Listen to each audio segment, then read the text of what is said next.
Good evening, councillors. I'd like to welcome everybody to tonight's meeting of Economic Planning and Housing Committee. My name is Councillor Stuart Frost. I'm the chair. For people who are watching on the webcast, which is up and running, there are officers to the left and also to the right, councillors to the left and to the right who are members of the committee, and then there's a plethora of officers to my extreme left and also up here as well, along with the portfolio holder. So what I'd like to do is just let everybody know that there are no fire alarms scheduled for tonight. So if you hear the fire alarm, there are two exits. Probably the main one is out the back here, and then we will meet in the War Memorial Park, or alternatively round the back here. Again, we will proceed out by the quickest exit and move out and meet in the War Memorial Park. So just moving on very quickly. I've got apologies for absence and substitutions.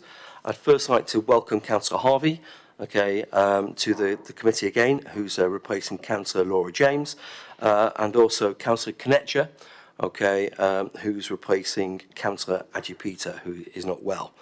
So I hope that he gets well soon. So does anybody else have any more apologies for absence and substitutions? No, thank you very much. Does anybody have any declarations of interest? No? That's wonderful. Move on to item number 3, urgent matters. I've not been advised that there are any urgent matters. So then I'd like to move on to item number 4, which is the local plan update with the water cycle study and the transport impacts review. What I'd like to do is to hand over to Councillor Ganesh to introduce his paper, and then we will move into the public speakers. Thank you.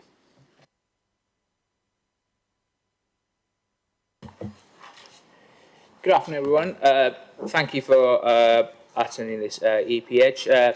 So we need a strong planning policies in place to make sure that we protect our borough from its environment and the unsustainable development. So we have been working with the members, the EPH, right from the beginning of the process, and as part of the last EPH, the members wanted to see the water cycle study and transport review in detail. So I would like to thank the officers to bring these two papers and the consultants who's here to answer if you have any questions. Thank you so much. Thank you, Councillor Ganesh. So I'd like to move on to the public participation side. This evening we have 4 speakers. We have basically Gareth Kapner and David George, who have got 2 minutes each. And then we have Julian Jones from Dummer Parish Council and Paul Gaskill, Councillor Paul Gaskill, who have 4 minutes each. So I'll hand over to Councillor Kaneshko to monitor that. Thank you. Thank you very much, Chair. Gareth, you're going first. So you have 2 minutes. And I'll give you a few seconds to make yourself comfortable. And I'll let you know when you've got 30 seconds of your time remaining. And your 2 minutes will begin just as soon as you switch on your microphone and you're ready to start speaking. Councillors, if you don't mind, because my presentation follows David George's, because it gives the planning aspect, I'd be very grateful if David George could go first. That's absolutely fine. So, David, if you want to go first. Thank you. I'll just reset this timer. Oops.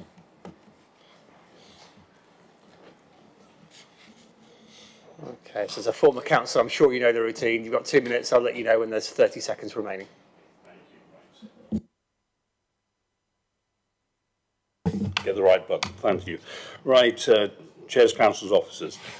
Following the decision on the 9th of June, we have been informed really that due to staff shortages and what have you, we can't meet until August, about the 23rd of August, with Basingstoke and Dean to discuss the matters. And we've also been trying to get meetings with the EA, and frankly, we're not very helpful getting dates there. But gratefully, we're going to be working jointly with Basingstoke and Dean and meeting with them, so that's very positive. But really, to try and help move things along, you probably all hopefully have received a note I prepared really to bring out what the principal concerns were and really try and move things forward a little bit. I hope you find it helpful in terms of scrutinising the report and the presentations we're having tonight, and we can move forward in a very positive manner. I can't go into detail, obviously, in the 2 minutes I've got, but I think if I just bring out that the key issues are, is unlike the Loddon, where they've done a lot of quantitative work, which is very good, in the test, there's no quantitative work at all. It's a bit of qualitative in terms of impact, but no quantitative work really whatsoever. It really leaves a lot of questions unanswered, frankly, and a lot of work undone. The suggestion in the report pack that the proposals will have no impact upon the quality of the river, I frankly do not believe is supported by the assessments made and scientific evidence. It's just not there. And really, it also considers only one contaminant, namely nitrogen, and ignores the role of the aquifer. I think the key thing for me, though, is in preparing the local plan here, we've got to make sure that these bed developments are large scale are deliverable. You can't just put them in if they're not deliverable. And it's clearly pointed out in the water cycle study that, certainly recommending for phosphates, that these are looked at before any developments are approved. So I really think we've got a lot of work to do in a short time, really, to try and get this work done before we can get the local plan into place. So thank you very much indeed.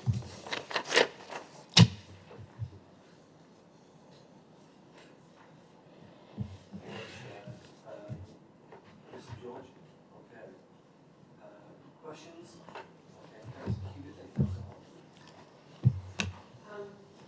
Thank you for that, and it's all obviously pretty depressing if you don't think that the questions have been asked and answers given. What de minimis are you looking for in terms of work comparable to the modelling that's been done on the model that would help inform and ensure that the test is true to the Thank you, Councillor Cubitt. Very quickly, I think there is some of that set out in the very bottom of my note there. But at the moment, really, the traditional method is source, pathway, intercept, impact. This is normally what happens, or receptor. This is what normally happens in any contamination assessments.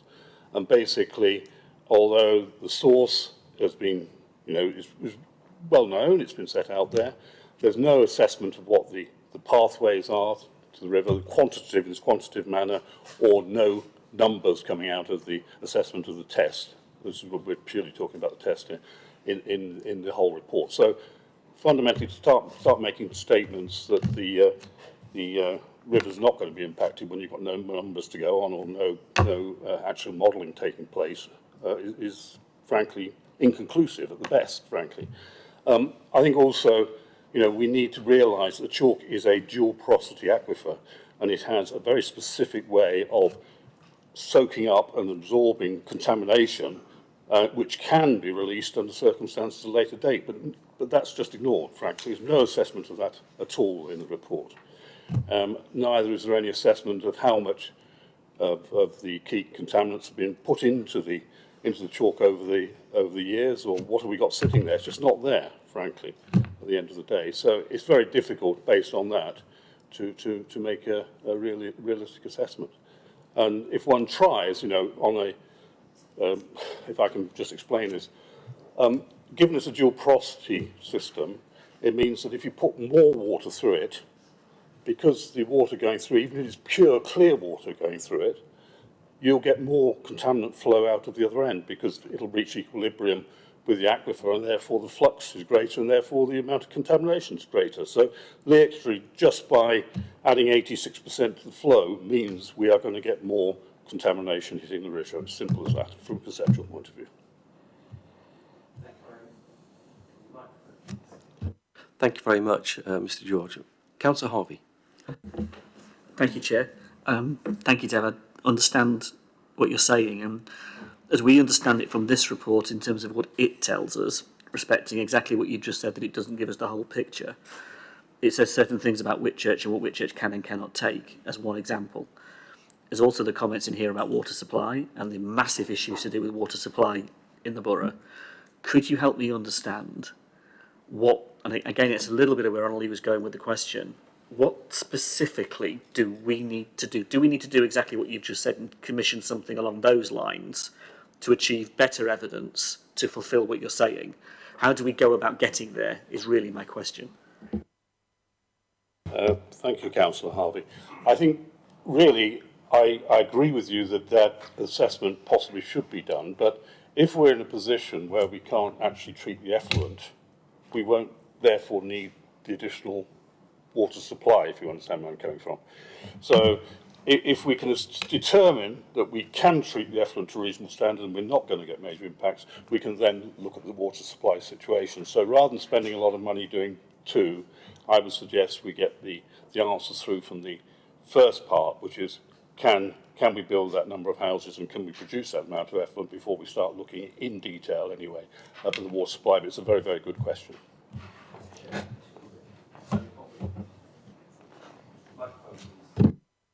Thank you, Dave. Sorry. So on the basis of what we're saying, for example, with Popham Fields going into the test as a massive potential housing development, that impact in terms of sewage, that impact in terms of where it would be treatment is absolutely critical. That's what we're saying, isn't it, if my logic serves me? Absolutely. That's the key issue, fundamentally.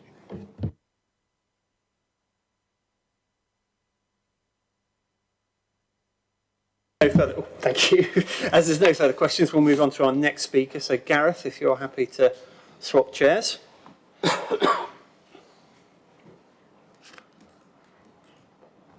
You two have 2 minutes, and I'll let you know when you've got 30 seconds of your time remaining. And those 2 minutes begin now. I appear before you again as Whitchurch Town Council's planning subject matter expert, following David George's presentation, who is WT's hydrogeological subject matter expert. David George has said in the penultimate paragraph of his letter of the 14th of July to you that assessment should be undertaken before significant new growth is permitted in the River Test catchment. This has been given added impetus by last Friday's report from the Environment Agency regarding the highest level of pollution incidents by water companies since 2013 and its conclusion that Southern Water as an organisation, and these are the words of the EA's chairwoman Emma Howard-Boyd, that the organisation is, quote, terrible across the board, following its £90 million fine and other convictions. The LPU therefore needs to introduce a river test catchment policy, which amongst other things places a moratorium on all significant new development in the catchment area until these assessments are carried out and their conclusions implemented, particularly with regard to the healthy functioning of the Chalk Aquifer and its impact on the river test, the world-renowned site of special scientific interest. The exercising of the precautionary principle is a central tenet of environmental law. The situation, along with other factors, provides one of the exceptional circumstances recognised by paragraphs 11, 61 and 181 of the National Planning Policy Framework to depart from the standard housing assessment method and reduce the overall housing numbers for the borough, and which the Cabinet and the Borough Council have resolved to do. This follows the acceptance of the motion on the 24th of March, which was drafted by AQC. And I understand that the Borough Council now has some written advice that exceptional circumstances may not apply. If so, we need to see that written advice, and so that we get that before the continuation of the EPH meeting on Thursday, and so that we can pass it through our legal counsel, Guy Roots QC. Thank you very much.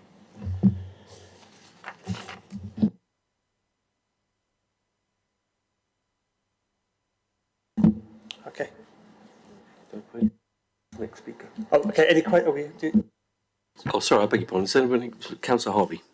Thank you, Chair. Gareth, could you expand on that point about exceptional circumstances may not apply? What do you understand that to mean in your own terms?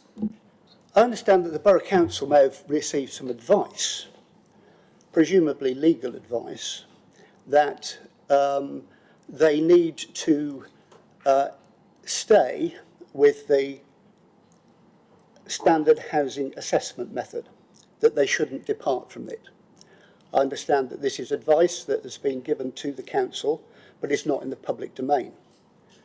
And as I said, the motion that Councillor Phillimore put through full council on the 24th of March, which was completely unopposed, has, as you know, had an input from Guy Roots QC, an eminent planning silk who lives in East Woody. And therefore, we're somewhat alarmed if it is true that there has been some advice saying that you should not consider departing from the standard housing assessment method when it has been accepted by the full council, by the EPH on the 9th of June, and by the Cabinet on the 5th of July, including the portfolio holder and the council leader. And I'm just saying that if this piece of information exists, then it needs to be made public before we meet again, because we will be attending, although not speaking, on Thursday. Because we shall be writing to you all and forensically examining this apparent advice. Can you microphone, please? Okay, that's great. Okay, Councillor Cubitt, please. Yeah, Gareth, thanks. And that sounds very serious. If what your sources say is correct, because I, as a member, have not heard that we as a council have been advised that. But nonetheless, I have been advised by a very eminent QC that a number of other councils have stopped their plan updates on the grounds that the standard methodology, the census data, the up-to-date narrative, the natural capital narrative, the role of the Environment Act has made a lot of the numbers very, very complex. Have you heard this from your intelligence? And have you heard that other councils have paused the process? And do you know on what basis they have been able to do that? Thanks. I do. I get regular updates from the planning world.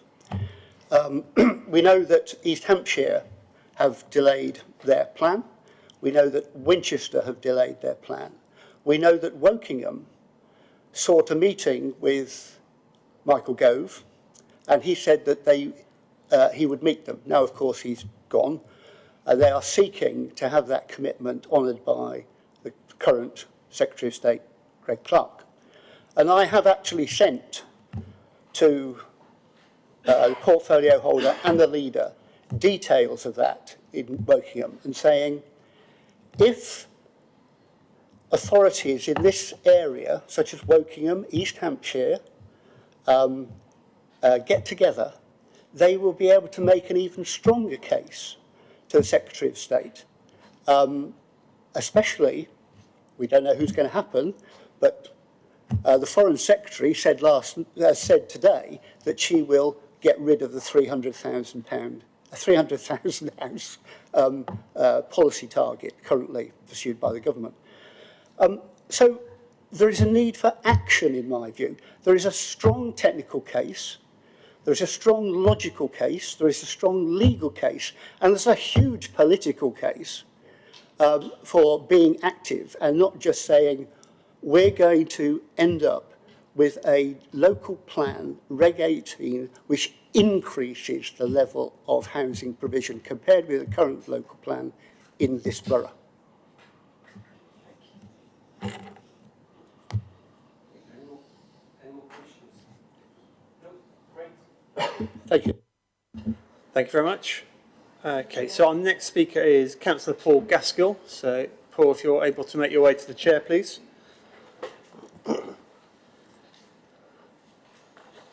You have 4 minutes, and I'll let you know when you've got 1 minute remaining.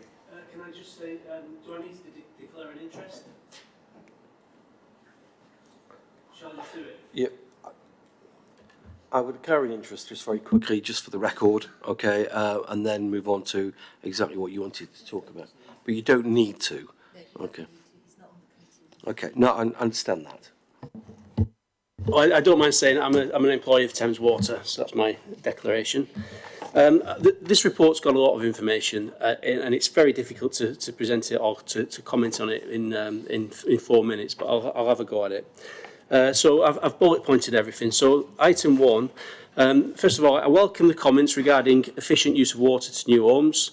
The report quoted a target of 110 litres per head per day instead of an average of 160 litres per head per day.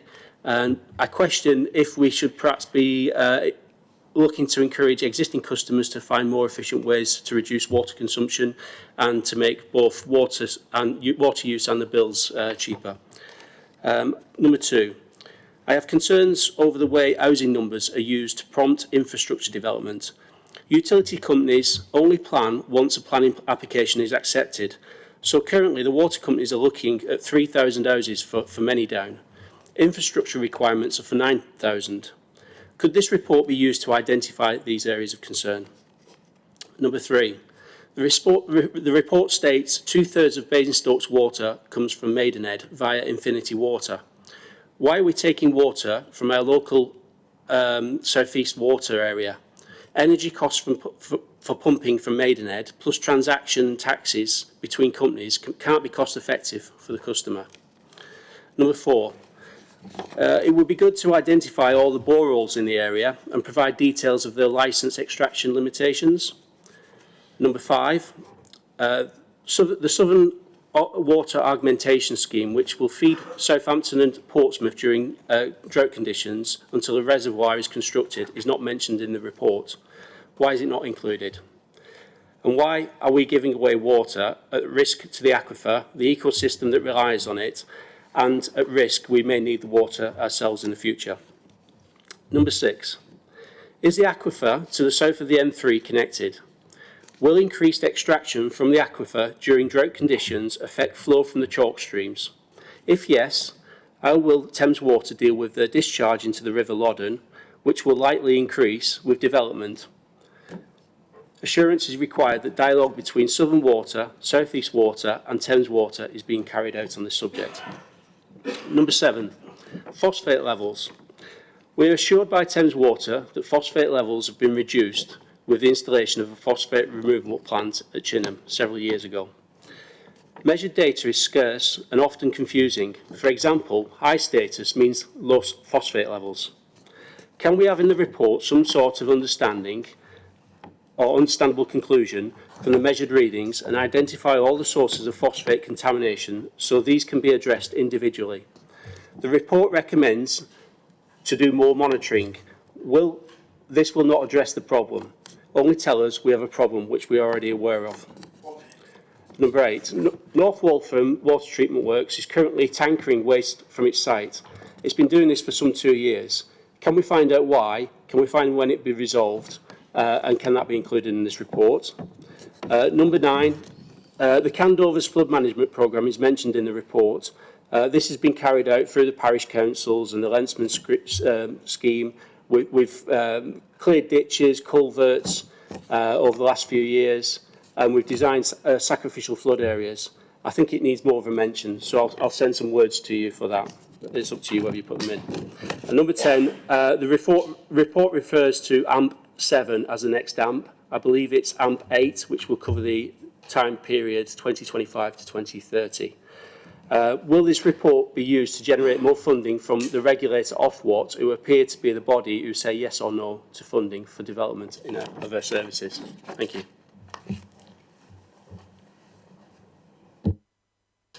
Thank you. Do we have any questions for Councillor Gaskill? Councillor Cubitt. Yes, Councillor Gaskill, thank you very much. Were you talking on behalf of Thames Water, or were you just declaring that you work for them?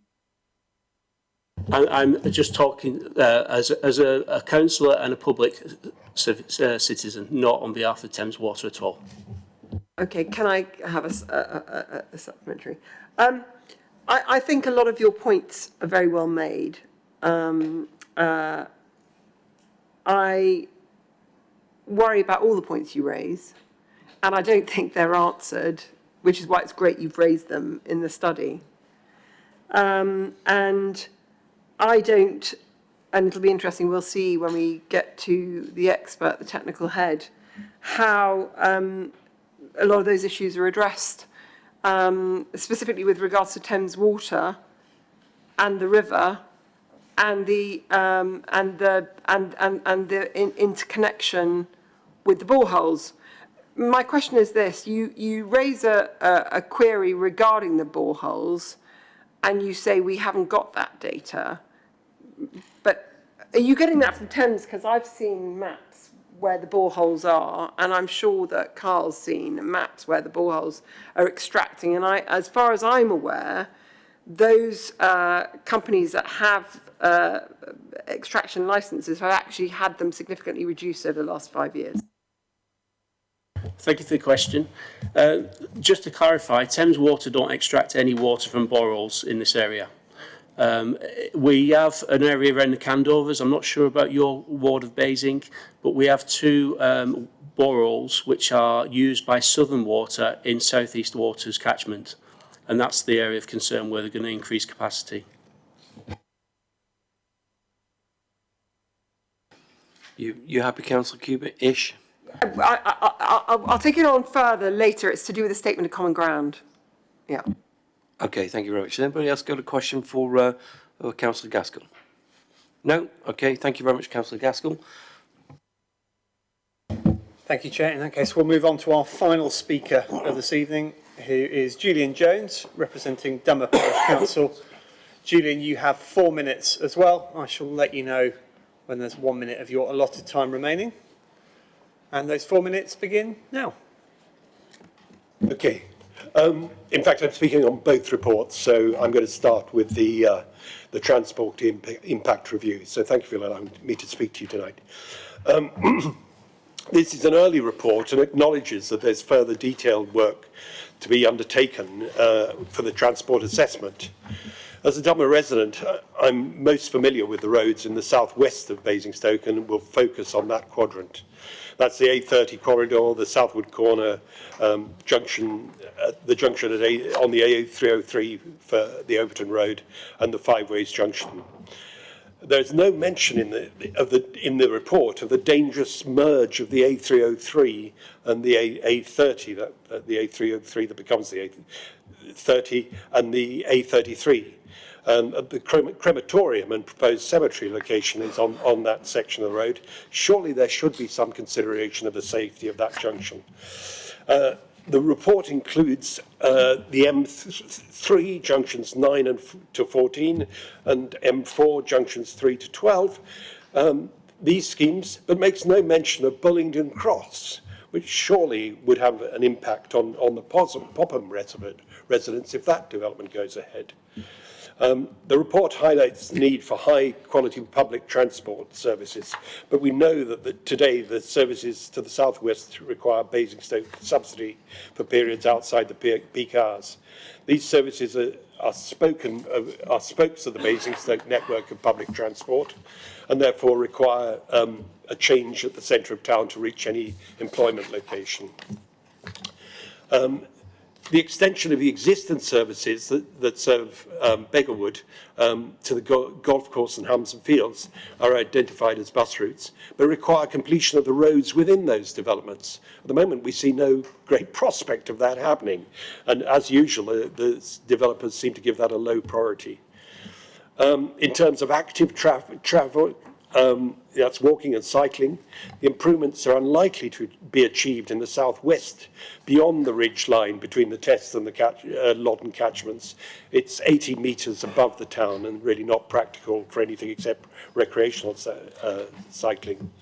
And there's no mention of the public transport requirements for the new developments in Popham Village, or indeed the Society of Merchant Venturers, 1,000 houses at the south of Manydown. The major concern in this area for the new developments on Hounsome Fields and the golf course is they only have a single exit onto the or two exits onto the A30 corridor.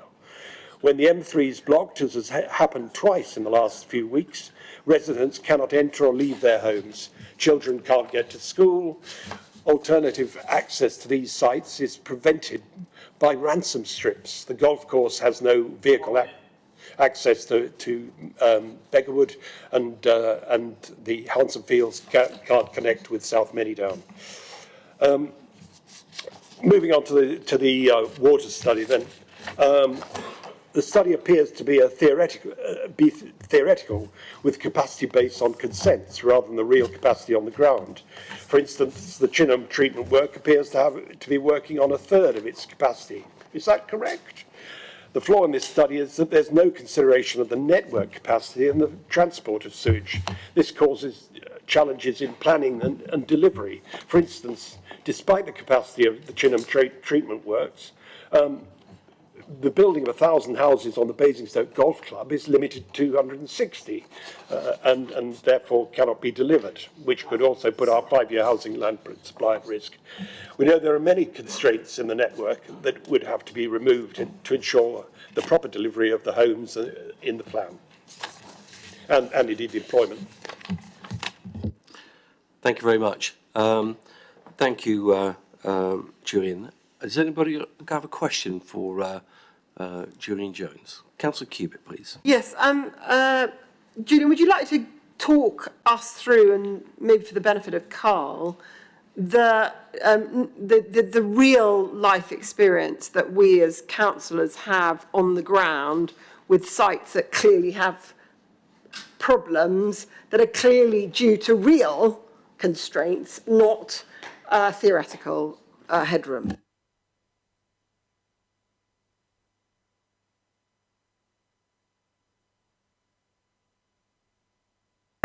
The Longacre residents, in terms of transport, when we've had other incidents of the M3 being closed, people haven't been able to get home from work. They've had to find other routes, either through Oakley or south of the motorway, to try and find their way around. So basically, this approach doesn't take account of those bad days, of which there are many during the year. Probably once a month we have days when there are incidents that cause those roads to be used. As I say, there is a problem. We saw it on Beggarwood when that was development, that the circular road wasn't completed on Beggarwood, and therefore the transport implementation was delayed. When it finally came, prices had probably gone up because they ran out of money before the 3 years it was planned for. We're probably going to be in that position here with the golf club and Hanson Fields, that again, we don't see either of the secondary exits complete. Well, we see the secondary exit on the golf club being constructed now, but no connection to the roundabout. And indeed, despite Hampshire asking that there should be a time limit put on the time that secondary exit was used for both an in and out access to that site, that doesn't appear in the 106 agreement. The only time scale there appears to be 15 years, and said we don't want to live with that situation for 15 years. So that's the problem there. As I say, we appear, when we get to water, we appear to be okay on Hanson Fields, though we haven't actually seen the last 360 houses built out on that, which will involve another 2 pumping stations. And we certainly know that on the golf course, they're using for the 260 houses the Beggarwood pumping station, but they aren't able to build the final pumping station for the remaining 740 houses. The only point I was going to make was we're not aware that all of those pumping stations are actually coordinated in any system. And so there is the problem that if they all pump at once, as we've seen when the Beggarwood pumping station pumps, we get leaks in Hatch Warren, which come up like fountains every time it pumps. So you've had sewage and you've had capacity issues already on sites which aren't even fully built. You also, I think, and Carl probably should benefit from this too, have told us before that the sewage is theoretically on the other side of the line, i.e. it theoretically would be flowing into the Test, but because the Test is a more precious river, they're pumping the sewage up over the line, I can't remember the name of the line, and so it's heading towards Chinham. Which sites are those, and are they finished, and how is that, when you're talking about the pumps, is that what you're referring to? Okay, at the moment in the 2002 or whatever local plan, that became the case with Beggarwood, which was the first place where they had to pump over the ridge. But it's true of only part of the Hounslow Fields site. The bit they built already actually goes to Longacre, which is already in the Loddon Valley. But the rest of Hounslow Fields that is yet to be built, and some of it all being built, that all is pumped from the test into the Loddon. But the real concern, I guess, of tonight's meeting is that we've got another 1,000 houses on the merchant venturers' land, and we've got the possibility of the vision for Junction 7 with the employment, which the number of employees on that whole area is proposed to be 4,600 employees, either in any hospital or in any local centre on the merchant venturers' land. That also will create yet more sewage. So we don't yet have any, and indeed I guess Thames Water haven't had to address that yet because those planning applications don't exist, but we understand that they would extend their network out yet further into the Southern Waters area, and there would be yet more pumping stations pumping and possibly creating problems further down in the network. And we certainly know the rest of the network needs upgrade. Okay, and presumably with a hospital, their consumption of water is going to be way higher than normal resi. I'm not an expert, but yes, that is my understanding. Councillor Harvey. Thank you, Julian. When we've spoken about this, as I've understood it from your experience, for example, Beggarwood Park flooding with sewage, pathways flooding with sewage, when it all pumps, communities such as Brighton Hill, or Hatchwarren, Brighton Hill, and Grove and Viables all suffer it because it literally backs up through the system. All of those communities on the end of this.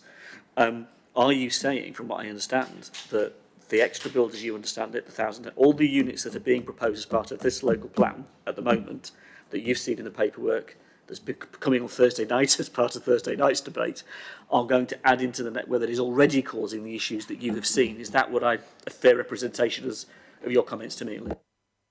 Yes, the network's quite confusing in that the Hounslow Fields traffic goes down the A30 more or less, whereas as does the original Hatchwarren development, whereas the Beggarwood one actually crosses under that sewer and goes to Brighton Hill and only joins the same flow, same pipe, the same sewer near B&Q.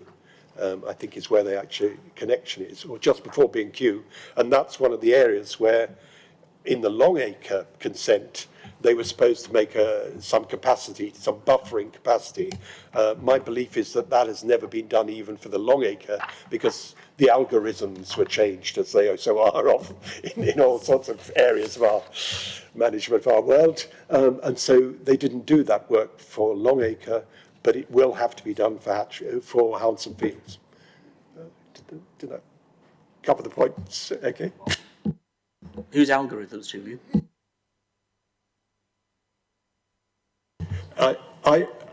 My understanding was that Thames Water's flow algorithms were changed, and therefore they believe that the amount of buffering that was needed for Longacre when the consent was given, and there was a limit on the number of houses they could build before that work was done, the algorithm was changed, and they said, oh no, it's fine, now the existing sewer can go. So it'd be fair to say the water companies moved the goalposts after we'd given permission and put the sites in the local plan is effectively what you're saying. That's my understanding. Thank you very much. Any more questions for Julian Jones? No, that's great. Okay, thank you very much, speakers. Okay, so now I'd like to move on to the water cycle study itself.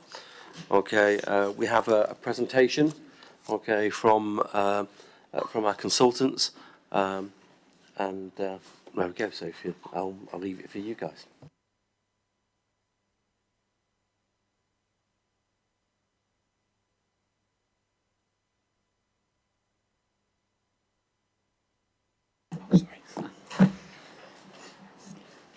Okay, so yeah, my name's Carl Pelling. I'm from ACOM, and I was the lead verifier for the report that I'm sure you've all, and I can tell many of you've read in detail. The role of the lead verifier is to check the method and the process that we've done in the assessment is adequate for its purpose, and to review the outcomes of what we're reporting and make sure that it meets the requirements. My technical background is as a hydrologist, and I have a background in water quality, and also have a background in flood risk and water management generally. And I've been working with my colleagues in ACOM who are experts across the realm within the water cycle. So yeah, I've had an overview in the entire project, and I've just put a short presentation together to summarise what the findings were of that work.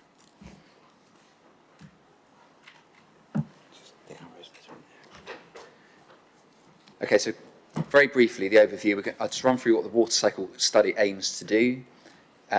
The Water Environment and the Water Framework Directive that controls and oversees a lot of what the legislative requirement is for the water cycle study. Some overview of the water supply in the area, which I'm sure you're all very familiar with. An overview of how we've looked at water demand and how that formed part of the study. And then the wastewater treatment works and their capacity, as well as the water quality assessment as part of that assessment. So the overall objective of the water cycle study is to identify if there are any key or major constraints, particularly from an environmental perspective, but also an infrastructure perspective in terms of delivery. And if there are constraints that could stop that amount of growth or that spatial distribution of growth, the study needs to set out, are there feasible options that could be put in place to deliver that?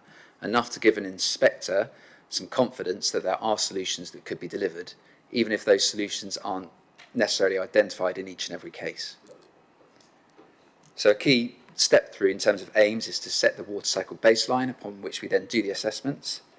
And that involves identifying the flood risk, the water supply issues, the wastewater issues, and the environmental constraints linked to those. And as I said, it identifies the types of solutions that could be delivered, and that's used to identify supporting local plan policy that will help deliver those homes sustainably.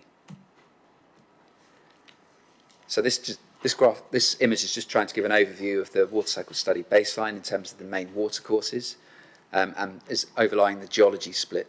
So you can see the difference here between the chalk and the Thames Basin to the north, which obviously creates the key divide in the study in terms of water cycle. We then, as part of the water quality work, particularly for the water courses, we've looked at the baseline condition in terms of WFD status, and we've used, through doing the work, we're in a transition period between the current river basin management plan, which reports on the Water Framework Directive requirements. So that last plan was published in 2015, and we're now in the process of the next update draft river basin management plans. So on this table here, we've just identified where those statuses have changed, either through implementation of schemes to improve the water environment, from a wastewater treatment perspective, from a water supply perspective, or from land management perspective. And the key differences in three water courses, the Bow Brook, the Borkhurst Brook and Silchester Brook, where there are changes in some of the parameters that were modelled and monitored, and the WFD status that went along with those. And we've taken full account of those changes and made sure that those status changes are included in the assessment of deterioration from those statuses.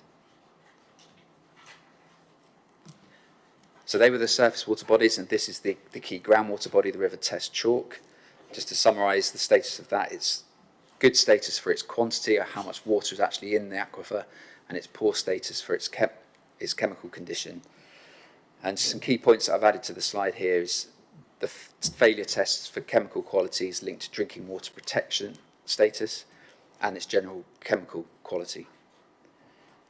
And the identified pressure, the confirmed pressure within the river basement management plan for that is pollution from rural sources as the dominant source of pressure. So in terms of the baseline water supply, the area is split and served mostly by two water supply companies, with a small section supplied by Thames Water to the north of the borough. The key area to the north mostly is supplied by South East Water, in Water Resource Zone 4, as they define that. 63% of the sources are made up from groundwater, 21% comes from surface water, and 17% is the transfer in from affinity. and looking at their water resource management plan, the statutory document that the water companies have to produce to demonstrate how they're meeting supply and demand now and into the future, sets that there's a surplus of supply when no additional measures are taken into account. So that would lead to a surplus of 14 megalitres a day by 2040, even when growth is taken into account. As part of that, to manage and maintain that surplus, they're looking at leakage reduction and water efficiency as their key demand management measures, and then they're looking at catchment management and reduction of outgoing transfers to try and maintain that volume of supply. And then for Southern Water, this is summarising their overall western area catchment, which includes the water resource zone supplying Basingstoke and Deane. 100% of the water comes from groundwater sources, and currently there is a deficit of supply, and that's linked to the ongoing sustainability reductions of abstractions from the test catchment. So there's an immediate deficit in supply in the short term, and that's predicted to continue without any new measures put in place. So the preferred measures that Southern Water have got are leakage reduction 50% by 2050, increased water efficiency using their Target 100 proposals, and universal metering across the water resource zones, and a specific supply of asset enhancement south of Newbury. Now, I know these things are moving on. This was from their 2019 Water Resource Management Plan, and in their draft update to the Water Resource Management Plan that's looking into AMP8, they are looking at the Water for Life measures and looking at a more holistic overview of how they can deal with the sustainability reductions across their western area. And so there are several schemes that they're looking at in the round that are included in that planning for their update to their Water Resource Management Plan. And that also includes strategic resource option transfers between water companies. We also had a look at water neutrality. This is a high-level feasibility assessment of what could be done to achieve a water neutral position once all the growth in the local plan is delivered. The definition of that is there will be no increase in water demand once all the local plan housing delivery has been delivered compared to what is currently used by the local plan area. So this is additional to what the companies have to do from a water resource management planning perspective and the statutory plans. And it's just to look at what else could be done, how could policy support going beyond what's currently done by both the water companies and from a kind of building regulations house build perspective. So we looked at 3 different scenarios, and that included looking at a stringent policy on water use, so going below 110 litres per head per day to something like 62, which would involve using non-potable recycled water to meet some of that demand. And also looking at retrofitting of the existing homes, so having an increased target of retrofit existing homes and properties, commercial and industrial properties, to reduce existing demand. And that work identified to get to a completely water neutral scenario, you'd need to hit that 62 litres per head per day for new property, which would have to include recycling technology, and 50% of the existing housing stock would need to be retrofitted with water efficiency devices and measures. So just moving on to the wastewater treatment works and water quality. We looked at all the wastewater treatment catchments that would receive additional growth, looking at what that spatial distribution was. And we assigned, as I said, assigned all of that growth to its nearest wastewater treatment works, or the most likely wastewater treatment works that would go to. And that was done in conjunction with Southern Water, with Thames Water, and with the Environment Agency. And we used estimates of the occupancy rates, the future water demand usage, and we've used that to compare to the current measured flow from each works, what the future flow would be with that additional growth, and compared that to what they're currently permitted to discharge in terms of volume. And the outcome of that is on the table here, where you can see in green where there is capacity once all that growth is taken into account, and red where there wouldn't be capacity in the permitted discharge volumes from each of those works. So that triggered a round of water quality modelling and assessment. And a key part of that is looking at, to identify what's a viable solution in terms of wastewater treatment, was to look at best available technology, essentially. And this is determining how much further each wastewater treatment works can go in terms of treatment before there's a limit to how much more they can treat to that quality. So it's quite a technical concept to explain, and some people in the room will understand it better than others. But the purpose of this is to say, not what the solution will be in terms of treatment, but how far can each water company go in improving its discharge before there's no further that it can go to protect the environment. And the premise of the water quality assessment was to look at how much more improvement in treatment you need to provide for that additional home. Is that achievable with treatment technologies? And if it is, the conclusion of the work is that a solution can be put in place and that growth can be delivered. And so there's several standards for the key parameters that we've looked at. Here I've brought up ammonia, biochemical oxygen demand, and phosphate, which is specific for the surface water bodies. And we've looked at similar parameters plus total nitrogen for discharges to ground. And there were different methods depending on the wastewater treatment works and where it discharges. So in the north and east of the borough, we have used surface water quality modelling because the discharge is discharged to rivers. And we've used a combination of catchment modelling, which is SIMCAT, and individual modelling for each discharge for some of the smaller works. And then for the discharges to ground into the chalk, we've used load standstill calculations. And quite simply, that's just saying how much more tighter with discharge quality do you need to be to offset your increase in housing that's going to each wastewater treatment works, on the premise that that's not going to increase the pollutant load into the receiving water. And this slide summarises all of the water quality assessment results for each wastewater treatment works. I colour-coded it to give an overview for people who maybe don't understand the detail, which is amber, where you'd need quite a significant intervention to meet that treatment standard or that quality needed to protect the watercourse. And green indicates for that parameter that based on what the current permit and processes are, that treatment works, there's likely to be less need for investment to achieve that. So looking at the orange ones or the amber ones, these are the ones where there will need to be significant investment, significant identification of the solution by the water company and the mechanism to deliver that through funding via Ofwat.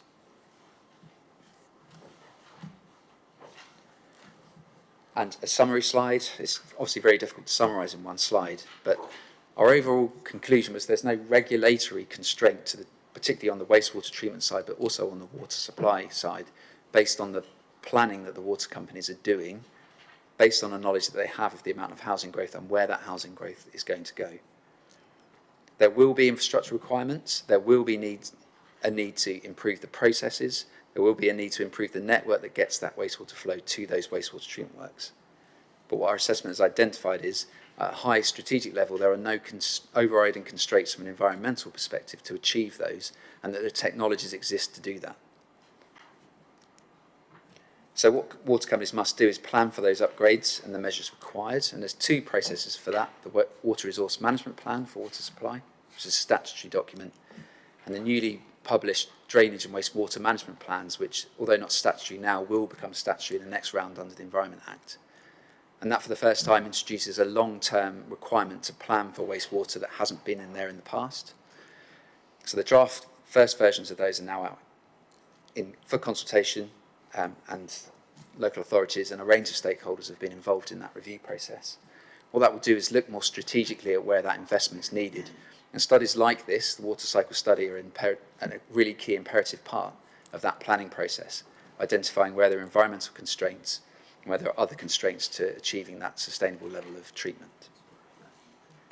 So then the process after that, through that planning process, work with the Environment Agency to understand what the regulated permits need to be, because what we've done through this study is identify what they should be, but for the Environment Agency, they need to set that on a case-by-case basis.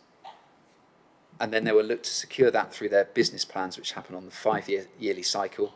The current one is for Price Review 24, and that's being prepared now. So some of these solutions that they need to put in place, they'll be thinking about and putting into those business plans. And then the funding for that will be agreed during the price review by Ofwat for the next AMP, which, as the Councillor correctly pointed out, is from 2025 to 2030. A key driver for that is the National Environment Programme. Now, where there's a need to improve permits with growth taken into account to achieve environmental sustainability and achieve legislation, that will appear in the National Environment Programme, which the EA, Natural England and DEFRA oversee. And they use that as a driver with Ofwat to ensure that the business plans allow for adequate investment in delivery of schemes that are needed to maintain legislative compliance. And that's a key bit of information that the water cycle study supports through that type of assessment. So that's the final slide on the presentation, and I'm sure there'll be many questions that I'll attempt to answer as best I can. Thank you very much, Carl. Yeah, so if we just go into the questions that I've directly on the actual presentation, then we will move into the section of the water study. So I've got Councillor Cormack, okay, then Councillor Cubic, then Councillor Watts, then Councillor Tom.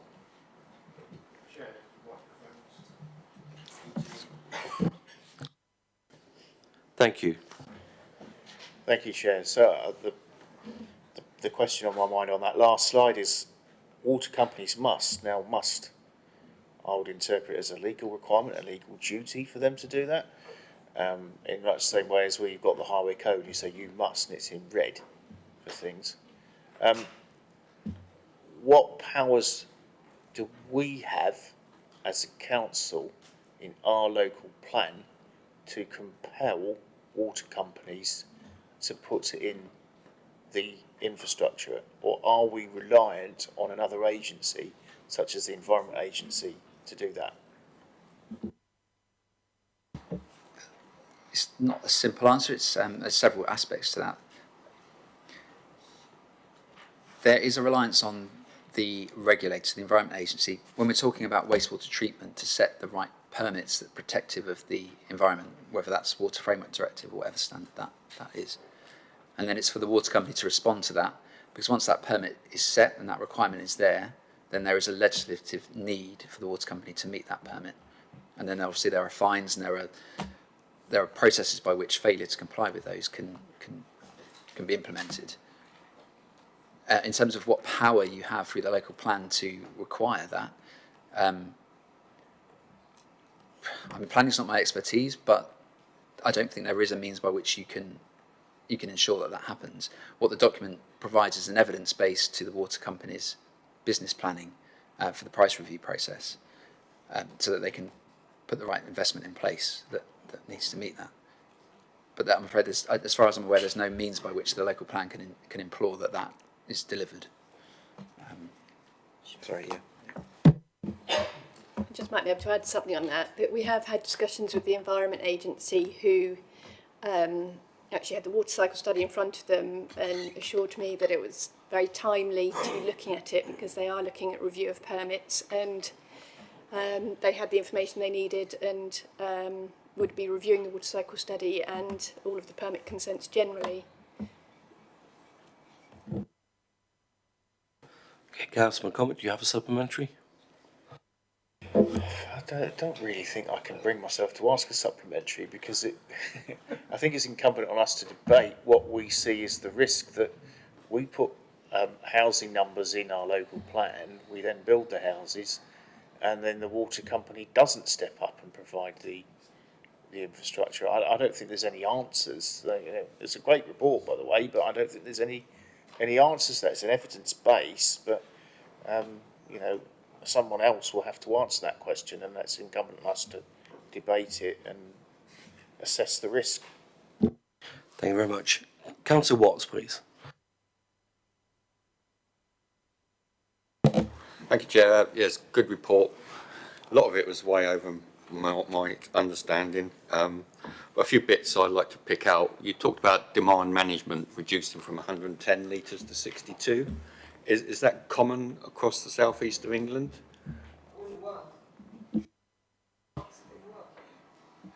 No, the short answer is not common. But there are good examples now. So there are examples in Kent, particularly from the garden village or the garden community approach now, where water reuse is being implemented in that for the non-potable supply.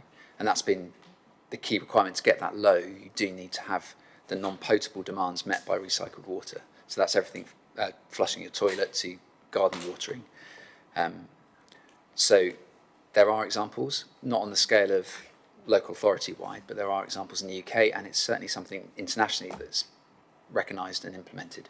And not just in Australia or in the US, it's common in Scandinavia, and it's common in Germany. because basically regulatory-wise they're further ahead than perhaps our governments have allowed us to be in this country. So, supplementary, so to meet the housing demand which is being forced upon us, we need to reduce from 110 to 62, and there's limited evidence in this country, Kent, you say, in a garden village. Have they introduced policies in their local plan which make this retrofitting essential? And you talked about in the report about discounts for properties that do retrofitting to their council tax. Have you got evidence of that? Just firstly, it's important to point out that there was an additional requirement to look at the theoretical water neutrality. There isn't a need to meet that 62 litres per head per day based on what the water companies are planning to provide. So Southern Water in particular looking at 100 litres per head per day as their target water efficiency measure. We looked at what you need to do to have absolutely no impact in terms of additional demand, and that's where the 62 litres per head per day came from. Sorry, I've kind of lost my train of thought on this. The other part of the question, which I think was Policies. Yeah, the policy to achieve that. So for the garden communities, the one I mentioned in Kent, yes, there is I think the target was 80 litres per head per day, which again forces reuse and recycling technology to get to that level. So there are examples where less than 110, which is the building regs mandatory requirement, have been put in place by policy. Councillor Cubitt, please. Yeah, thanks, Carl. So just on that point about the 62 litres, so I looked at the European data for consumption, and even in Germany, and this is 2020 and this is EU data, Germany's consumption per head is 130. So you can cite an example of a garden village that has managed to achieve it, and that's a new development. But what you're proposing in this water cycle study is that a very large component of that section requires a significant retrofit, which has not been achieved, as I understand it, anywhere else in the world. Could you confirm that? Because I understand in the US they can assume way more than, we're already, according to this EU data, we're 140. Now, you know, and everybody here knows that actually in Basingstoke we've been 110 for ages on new builds. So I kind of like to hear where in the world anybody's achieving a 62 on a retrofit in a whole region, and it's a household, it's not per resident either, is it? Yeah, so 62 litres is per person, so it's per head per day. Like I said, we don't have any examples where on a district-wide or a county-wide, however that's defined in European countries or anywhere else, where that's achieved, because there hasn't been policy that's driven that as far as I'm aware. In parts of Australia, there are examples where they've driven it down to around 80, 70 litres per head per day through recycling technologies. What I think a key point to point out is, though, is there's no reliance on here in how the water companies provide their statutory requirements to deliver the water to get that low. What we're trying to emphasise is, if you want to get to a completely water neutral position, that's the type of scenario you need to be moving towards. But it's important to point out it's not a necessity. So all of the water companies are still planning on around 120 litres per head per day, or maybe more, and they're aiming to bring that down with measures that will bring it closer to 100 litres per head per day. But just want to emphasise, there's no reliance on 62 litres per head per day. It was a target to get to a very aspirational water neutral position. I hear you, and maybe we'll go on to that when we get through the main body of the work. You talk about Southern Water having surplus supply and South West Water having it, but Southern not. Sorry. Is it possible that we can have a reply from officers before you move on to this next question, please? Thank you, Chair.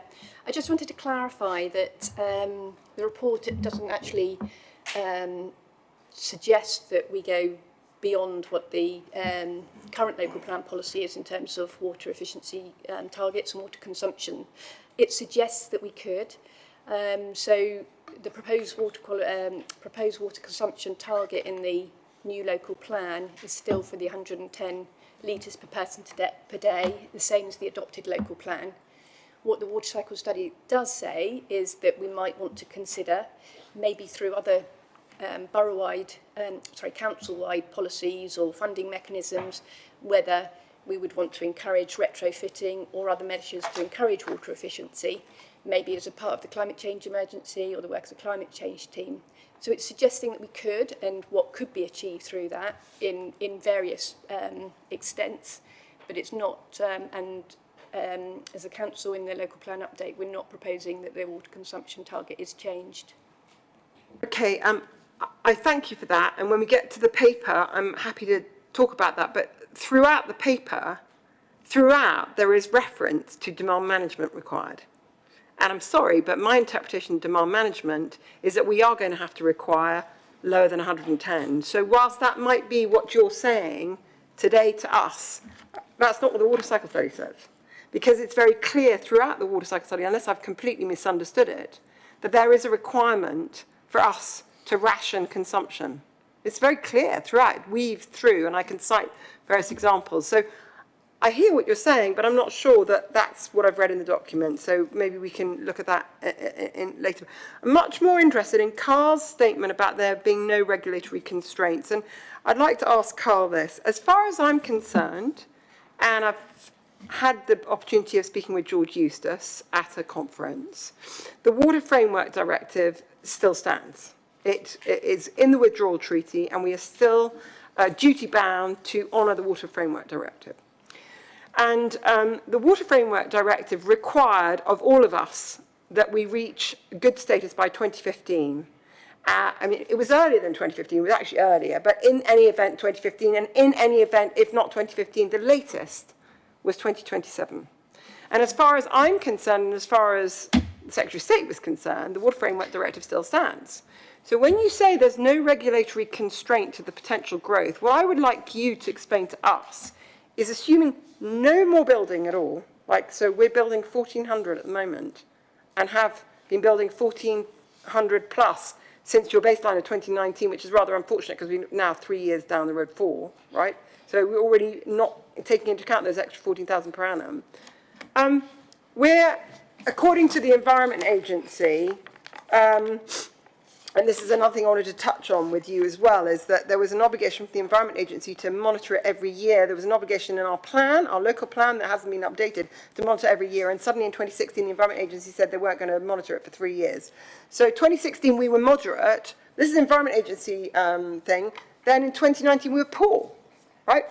So up till and including today, the game has been, oh, well, don't worry, because provided you don't move out of status and your banned status, you're fine. But the Water Framework Directive requires us to be good status, and we're going the wrong way in the trajectory within the banned status. Yes, I'd like him to say I'd like Carl to explain how there are no regulatory constraints to potential growth when, as far as I'm concerned, and as far as all the evidence I can see, is we can't even meet the regulatory constraints if we didn't build one more house.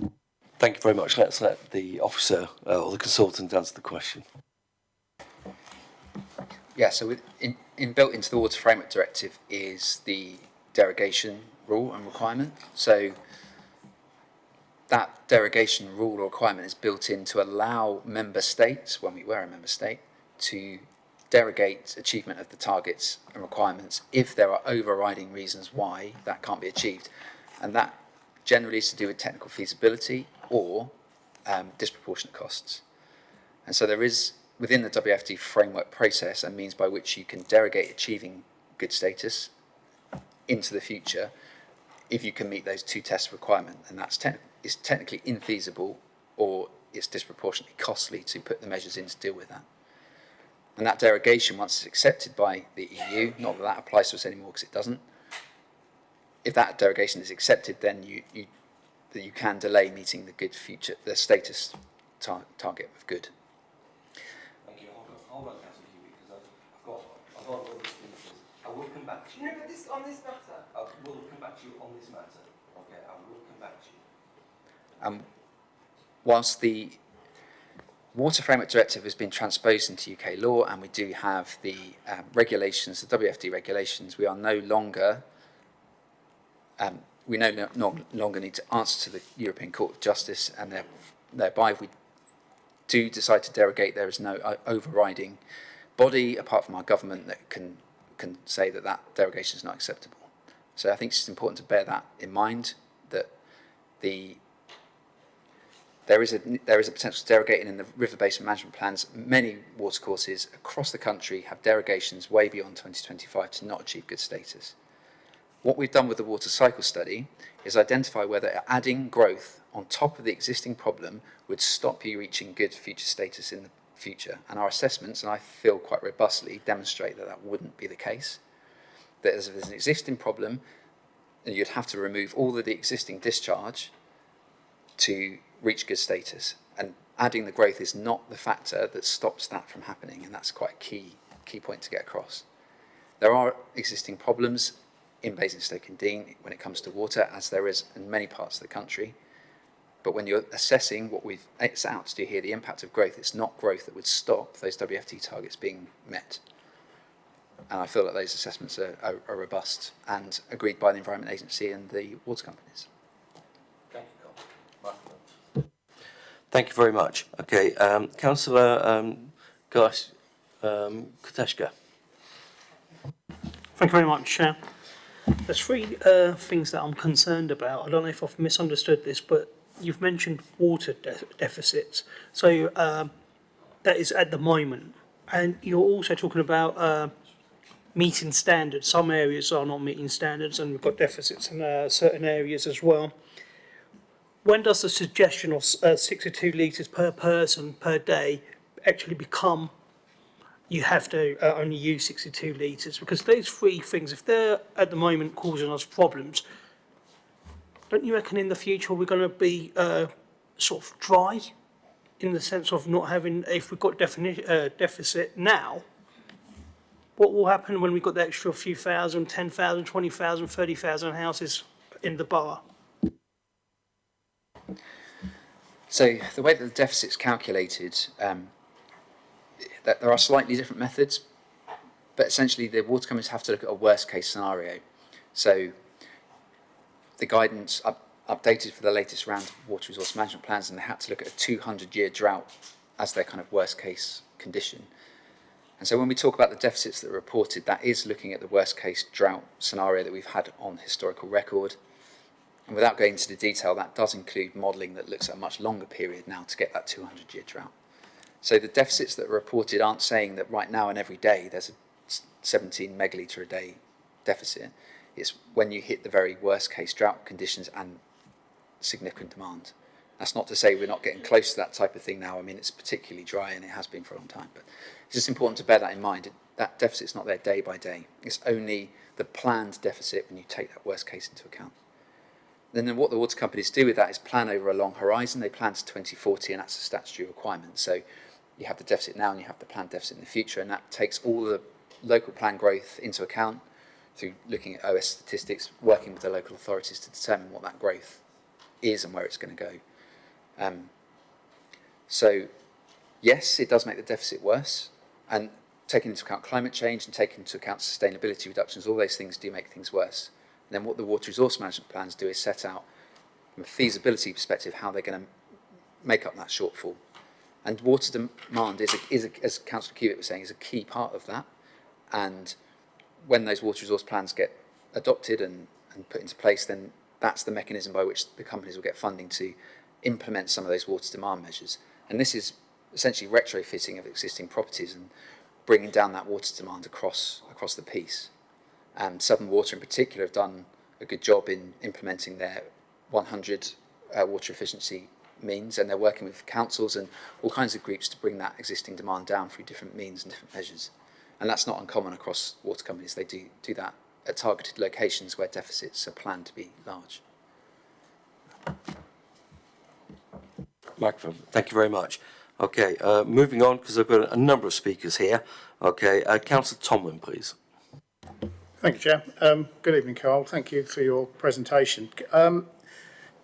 It's a double section question. The first part is clarification. You made a statement and put up a slide that the, let's get this right, South Eastern Water had a 14 million litres per day surplus 2040, I think you said.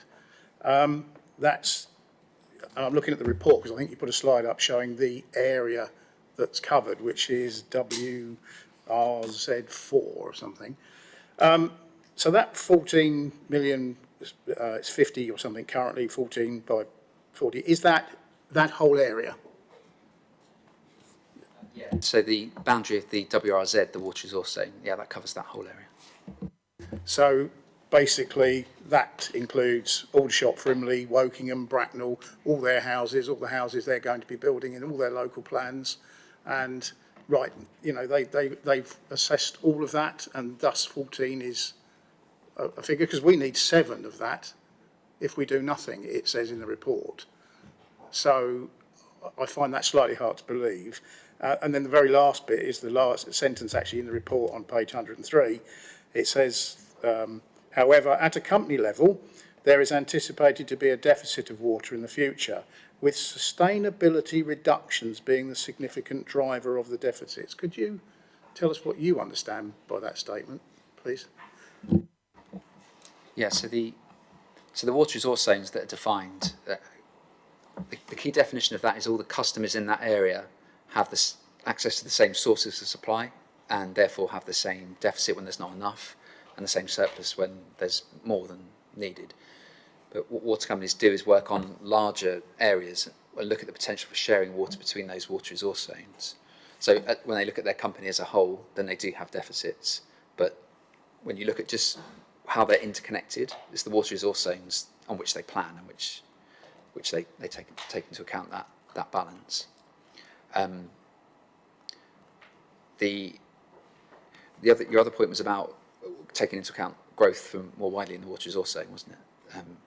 Which they do. So they work with all the local authorities, and they don't really look at the boundaries in terms of planning. They look at where their water resource zones are, and they work with each authority to determine robust estimates of the growth. And then there was a third point, which I apologise I've forgotten. I'll say it again, it was just that comment, it says that the company, so that's South East Water, at their company level, they're anticipated to be a deficit of water, with sustainability reductions being the significant driver of the deficits between a certain time. So sustainability reductions refers to their requirement to reduce their abstraction volumes where they have licences to abstract water. So that would be where they've been told that their abstraction's damaging the environment and they need to reduce how much they're currently licensed and able to abstract. Chair, if I may, so they see things like that coming? Absolutely. So the Environment Agency have been working for 2 or 3 AMP periods, that's around 15 years, looking at where low flows or low aquifer water levels are linked to damage, environmental damage, particularly at protected sites.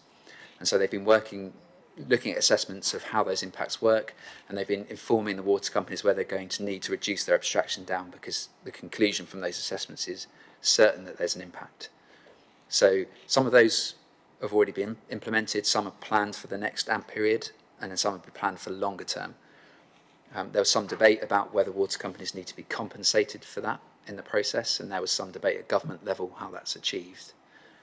But the legislative need to comply means that those sustainability reductions are incrementally being put in place. And that's the case with Southern Water and the River Test abstraction reductions. They've been told that has to happen pretty soon, as I'm sure you're aware, and therefore they are having to look at sources much more quickly to replace those. Thank you very much. I just want questions at this point, just on the actual presentation, because we will be going through the report section by section. Okay, and we still have quite a lot of speakers to get through. So, Councillor Rattigan, please. Thank you, Chair. Your calculations, are they based on the population growth for this borough? Because obviously our population rises each year. That's the first question. So To be honest, I can't remember the exact year that we did the assessment on it. Were you able to help with that, Anne? Check. Yeah. You had two growth scenarios. You had, which is weird because there were actually three growth scenarios. But for some reason, you guys only did two. There's one 46,000, one 55,000, 5, 20, 31. And we also we did do a third scenario looking at a different distribution, but it'll be both. Sorry. That's your second question, your supplementary, whilst that information is coming forward. Thank you, Chair. I was wondering why, because the M-Born runs along my ward, why we hadn't engaged with West Berkshire on a water study from them. I believe they are going through the same process. Any reasons for that?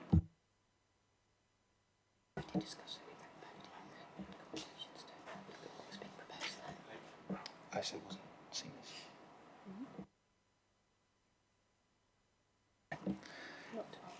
So we did have conversations with the local authority about their level of growth. The conclusion was it wasn't seen as significant enough that a joint study would be needed.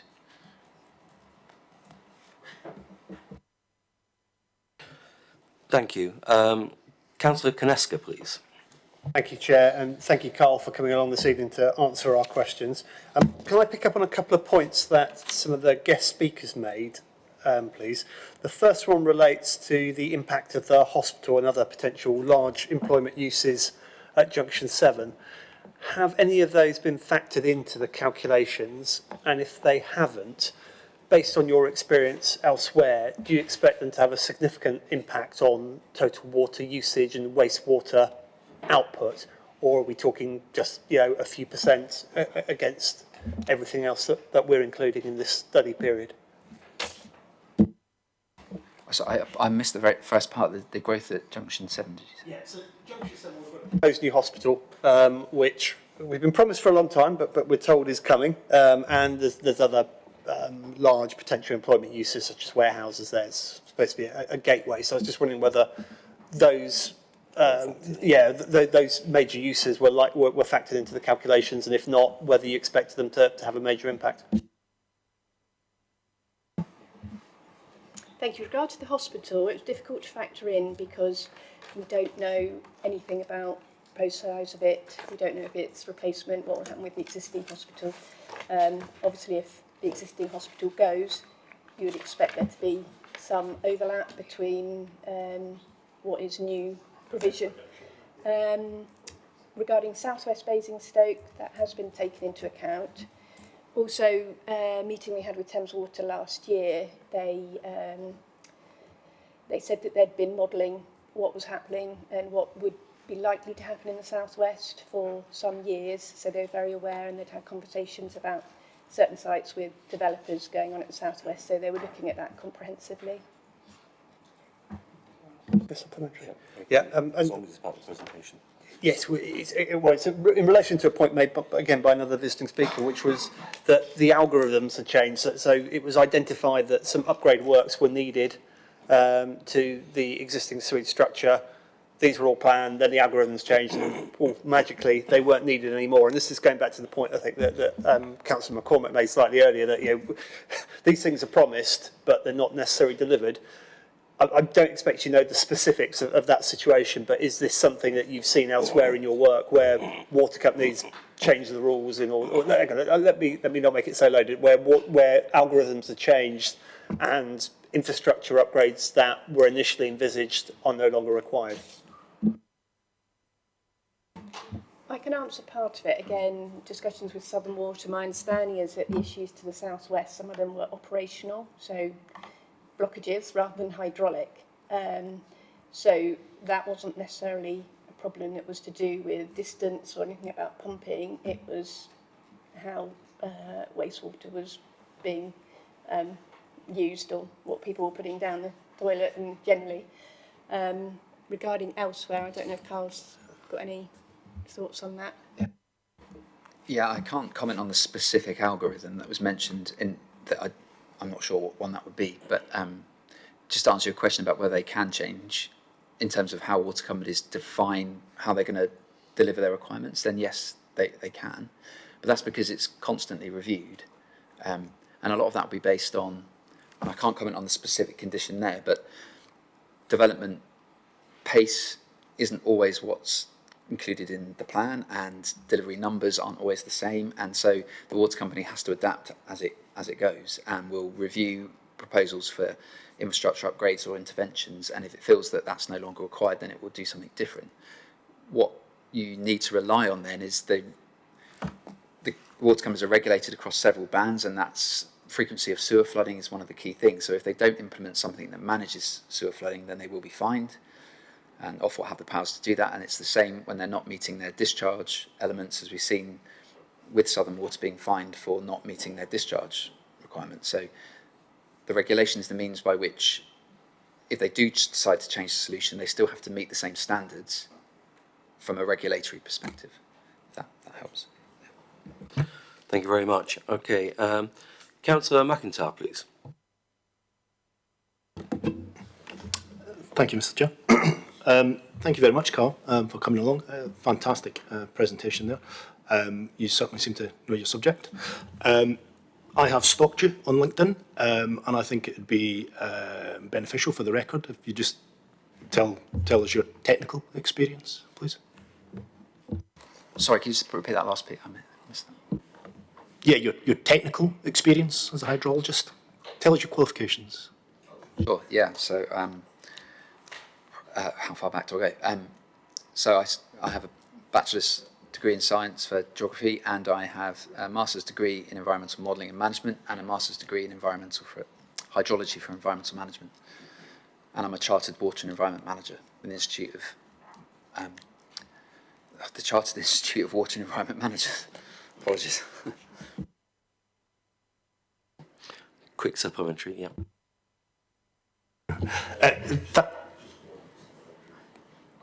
Okay, thank you very much. Absolutely, I believe you are a subject matter expert in the area. And looking through the water cycle study, it's quite professionally well. It is related to this and the presentation. It's a very professional-looking document. Is it safe to say that AECOM have done this quite a lot? This isn't your first water cycle study? No, I've personally been involved in over 30 of the studies, from authoring them right through to the management and project direction, and now the lead verification of them. Yeah, they've been around since 2007, and they have evolved. They've changed. Yeah, I've been involved in lots across the country. And just to go back to your point about technical matter expert, I mean, I'm a hydrologist, and I have a water quality assessment background. I understand how the industry works, but the water cycle is a very complex thing, and so I do draw upon the expertise of many people within the AECOM business. As I said, process engineers, network engineers, hydrogeologists, of which I'm not. I understand a bit about hydrogeology, but I'm not a hydrogeologist, and so it's important to understand that it isn't just me that's written this, it's just a bank of experts that have been involved in the work. Councillor Ganesh. Thank you, Chair. So you mentioned about this, the business plans and BR process. From your experience, in terms of the delivery by the utility companies, what is kind of a discrepancy would be from the findings and in terms of the funding, then the delivery, how you see it sort of from the beginning to delivery by the local authority and the utility companies? Yeah, I mean, inevitably there are some disparities between the planning timeframes and the cycles. What's really important to bear in mind is the statutory plans that we talked about, the water resource plans, and now the drainage and wastewater management plans. They work on 5 yearly cycles, but they're being updated and they get reviewed every year. So that's a really key part. And that yearly review and that gets done with the local authorities as well, making sure that the targets are still reasonable and still work. Those review processes go into the price review process. So right now, Price Review 24 is 2 years into its process. The water companies will have identified most of the schemes that they want to seek funding for in the next round. So studies like this are informing that all the time, but then does become a break once the price review business plan goes in 2024, the next step to get more funding isn't until the next 5 years. There are interim determinations of what can make if there's a major change in legislation or policy, or a major bit of investment that needs to happen. But generally, it's 5 yearly cycles at which the water companies then get more money, determined by Ofwat. Did that answer your question? Yeah, partly. My question was in terms of the delivery and delay. So this works in this 5 year sort of tranches, but in terms of the local plan update and in terms of the housing delivery and delivering this infrastructure, from your experience elsewhere in the country, I mean, are there like long delays of 10, 15 years, or sort of is that something that happens over the next 5 year tranche, or how does that work? So yeah, in my experience, there have been some examples where I've seen examples where gramping conditions have been put in place where the lead-in time for the delivery is way in advance of what the initial planning delivery is. That's normally where there's really specific issues with process upgrades at a sewage treatment works, for example. A sewage treatment works that's constrained in its site, it can't move out much further due to odour complaints, for example. Or just where there's a need for multiple investment from developers to contribute to a scheme. Yeah, there have been some examples where there's a bit of a long lead-in time. But one thing to bear in mind, particularly with wastewater treatment work permits, is they are set with a degree of headroom in most cases, and there are some we've identified that are close to those permit limits, but many of them already have that headroom built into their permits. And the treatment processes the company have in place can allow for more growth without needing to necessarily improve the process to still meet that permit. Particularly, I mean, I'm not a chemical engineer, but I do understand that ammonia, for instance, plants get built with a lot of redundancy, and they can take more flow with more concentrated discharge before they no longer can meet their permit requirement. So it's just a reassurance that for the immediate 5 years, generally where there's headroom, there is process capacity in a lot of the works. Yeah. Thank you very much. Councillor McCormick, please. Chair, I think my questions would probably be better placed in the debate of the report. Okay, thank you very much. Councillor Cubitt, please. Yes, thank you. Carl, if we could go back to the graph which had the amber and green, and the amber signified, yeah, these, exactly. So I've got 3 questions, Chair. So firstly, I'm obviously being very stupid, but I still don't understand your point. As far as I'm aware, the government has not said it's going to derogate from the Water Framework Directive. No, Gove hasn't said it, Eustace hasn't said it, they haven't even said that's our starting point, right? So as far as I'm aware, politically, the government has told us that they have to fulfil the Water Framework Directive by 2027. On that basis, with these ambers and these greens, are you saying these are ambers and greens assuming no growth, or are you saying we're fine, but with the growth we meet amber? Because that's not what the Environment Agency told us last year, and that's why I'm a bit confused on that table. If you could talk us through it, that'd be great. Yes, so it does include growth. So this is the assessment when you look at growth. The first column is looking at the status, the interventions required to not deteriorate from the current status. So that could be good, it could be poor, it could be moderate. The second one is then looking at the future. If each of the parameters were at good status, what would the additional impact of growth be? So you only have something on the right where the water body is not achieving good. Where it's currently achieving good, it's all in the first column. But that's what I'm trying to say to you. I mean, I'll have to walk up and show you this.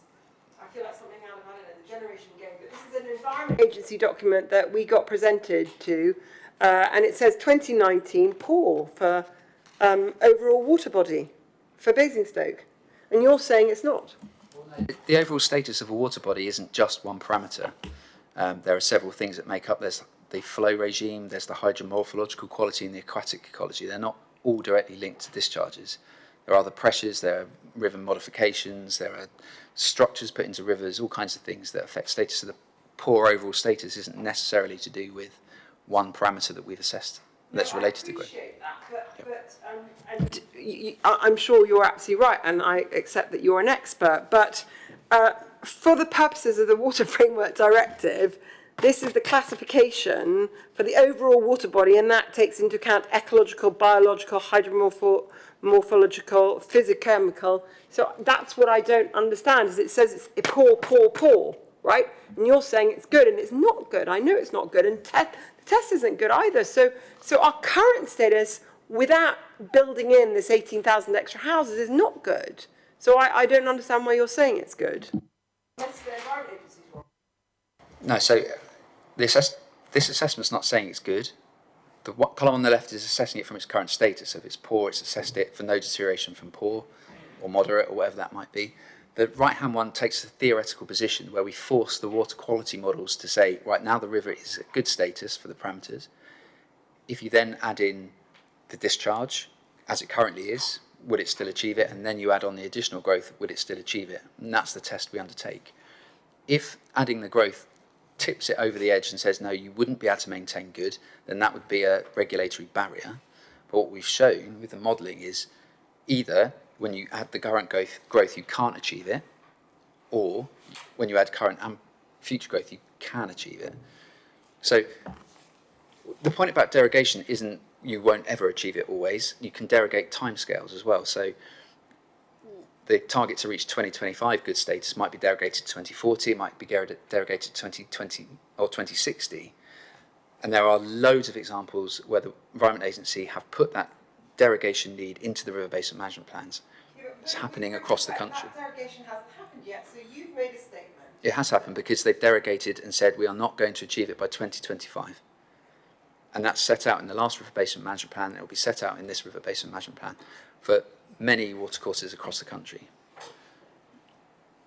We are not going to turn around and achieve good status in our water bodies anywhere in this country, everywhere, by 2025. And that's the current position. What we've looked at is if you do get that water body to that status, can you still achieve it when you add the growth? And what our assessment has shown is yes, you can, if those technologies are put in place that deal with the existing problem and can also deal with the future problem, the future growth. Right, and then can we just, on that then, can we talk about the 10% deterioration within band status? Would you like to talk to us a little bit about that? Yeah. So there's an acknowledgement, the definition around deterioration, within the status bands between poor to moderate to good, there's obviously a range of values you can achieve and still be in that band. What the 10% deterioration looks at is you can accept some degree of deterioration at a point, particularly in a watercourse. When you then move downstream, that deterioration will dissipate and overall the water body will still be well in that band. So permitting is set initially looking at that 10% leeway, but we've also looked at what you need to achieve to not deteriorate at all. And what we've demonstrated is you can still achieve that. If the Environment Agency wanted to put that stricter permit in place, then you could have no deterioration at all. Okay, just what we got from the Environment Agency and talking about this was an email. I mean, I've been dialoguing with the Environment Agency, we've had various meetings and everything else like that, but please be aware that the flow data upstream of Basingstoke sewage treatment works is not of good quality due to monitoring issues at the site. So that's from the Environment Agency. And my purpose of quoting that is your data. Is your data predicated on not good quality due to monitoring issues? Well, it's predicated on the best information we have, which is that data set. Prior to that, the work that was done in 2009 didn't have any monitoring data at all and was based on theoretical calculations of low flow estimates. So we think it's an improvement. It's not ideal, and the Environment Agency are right. It's only got 6 years of data record, but it's better than what was used prior. It's even worse than that, because now, if we go forward with your report saying there's no problems, the Environment Agency has said we haven't paid for the next 5 years. So even though our taxpayers paid 60,000 for those flows, the Environment Agency said, well, you haven't signed an agreement with us, so we're going to stop monitoring it. So they've stopped. They stopped last year.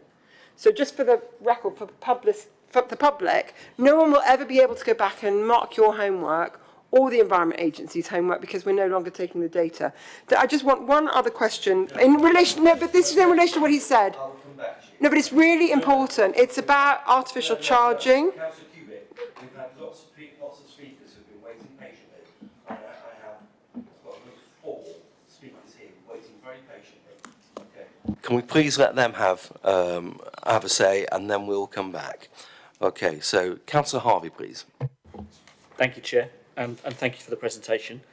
And I wholly respect the framework in which you're operating, the purpose of what a water cycle study is, and the limitations of that in the context of the terms of reference that you've been set, which you set out, which I think are important and part of this debate. I also note the professional disagreement between colleagues at the back of the room and yourself when you're discussing regulatory frameworks and what can and cannot be a constraint. And there is a clear disagreement between professionals here, and I would like to explore that. I don't know how we can. I may have to take that offline. But I think there's a clear disagreement and wanting to explore that as to what is being meant. I was part of a conversation a few years ago between the Environment Agency and Natural England. And it was in a room full of various people with various hats, local authorities, chief executives, council leaders and so on.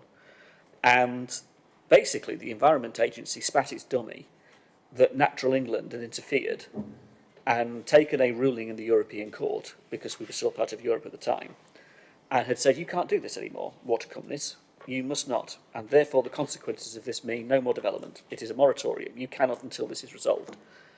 The disagreement in the room was that the Environment Agency said, well, our permits allow the water companies to do this, and they can screw the rivers as much as they like, because our permits will allow them to, despite what you say, Natural England, about the quality, the issues, the environmental issues that were going on. So the framework that we're operating in allowed the Environment Agency staff, and it was quite a civil war to sit and watch, to be perfectly honest. I mean, there was some serious blue on blue going on between the two agencies. And it was interesting to watch the Environment Agency work within, there are no regulatory constraints to what you're doing. No, it doesn't have any effect because these are our limits, these are our processes, this is what we say to you. And within the same breath, Natural England was saying, I'm terribly sorry, but if you do this, you're going to damage the environment beyond any, and there's all of these issues, and we have a court case to prove it. So come in if you think you're hard enough, was basically what they were saying. We will take you to court, which I found fascinating. So as I understand it, and I'm working this backwards, the Ofwat will fund, effectively, or decide the funding within the business plans provided by the water companies for how they think they can address the issues that are in front of them in that particular period of time. And the water companies have the right to choose the schemes they want. They're a private company. They can choose to put forward the schemes that they want within their business plans. And they don't have to do everything if it's not financially viable, or there are technical issues that they say, well, we can't do this because of that and the other.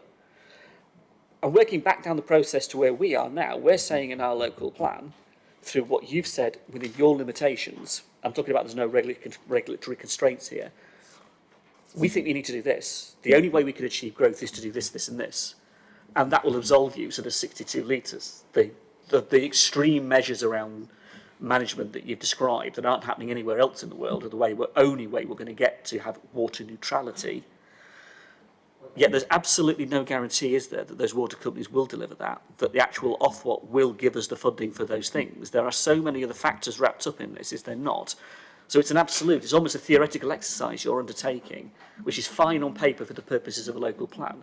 But the reality is we're not necessarily going to see, because my argument, the row I observed, was very much the fact that it had never been delivered by Southern Water, and they had no intention of, and they got out of it as well. Is that a fair reflection of where I would understand what you're saying? Is that, or are you saying effectively, it doesn't matter, we can do the growth regardless? There's quite a lot to cover in that. There's a lot of valid points. Whether it's a fair reflection of the entire situation or not, I disagree with that. When I was saying about the sustainability reductions, there's been a similar process with discharge, what were discharge consents and now discharge permits. So they've been reviewed from a legislative requirement perspective, whether that's WFD, whether it's Habitats Directive, whatever it might be. And so similarly, those consents are being tightened, permits are being improved, and that's being done in combination with Natural England. I'm not saying they always see eye to eye on that process, but things have moved on and things are improving, and there is an acknowledgement that permits and discharges need to change. But in terms of the water companies have a legislative need or a requirement to meet legislative demands. They're regulated in that process through the Environment Agency, and the Environment Agency will set permits and licenses for abstractions to deliver that protection. The statutory process the water companies have to go through is highly regulated. So it's not for them to decide wholly which solutions they put in place. The solutions they seek funding for have to have the backing of the regulators, the Environment Agency, Natural England, Drinking Water Inspectorate. They all have to agree to those plans, and then Ofwat release the funds for it. But Ofwat don't release funds, say now you can do whatever you like with that. They still have to demonstrate that they're delivering value for money and that they're delivering their environmental requirements. So yes, it's not as black and white regulated as perhaps some people might like it to be, but there needs to be flexibility in the system. One of the biggest complaints of water companies is if they plan now and spend the money now, and all of our money for paying for our water bills now on infrastructure that then isn't needed down the line, it's wasted people's money. So I'm not trying to make the case for a water company here. I don't work for a water company, but they do have a balancing act with spending money against development that isn't always certain to be going ahead. And so you can't have it completely black and white, in my view. You have to have some flexibility in the system.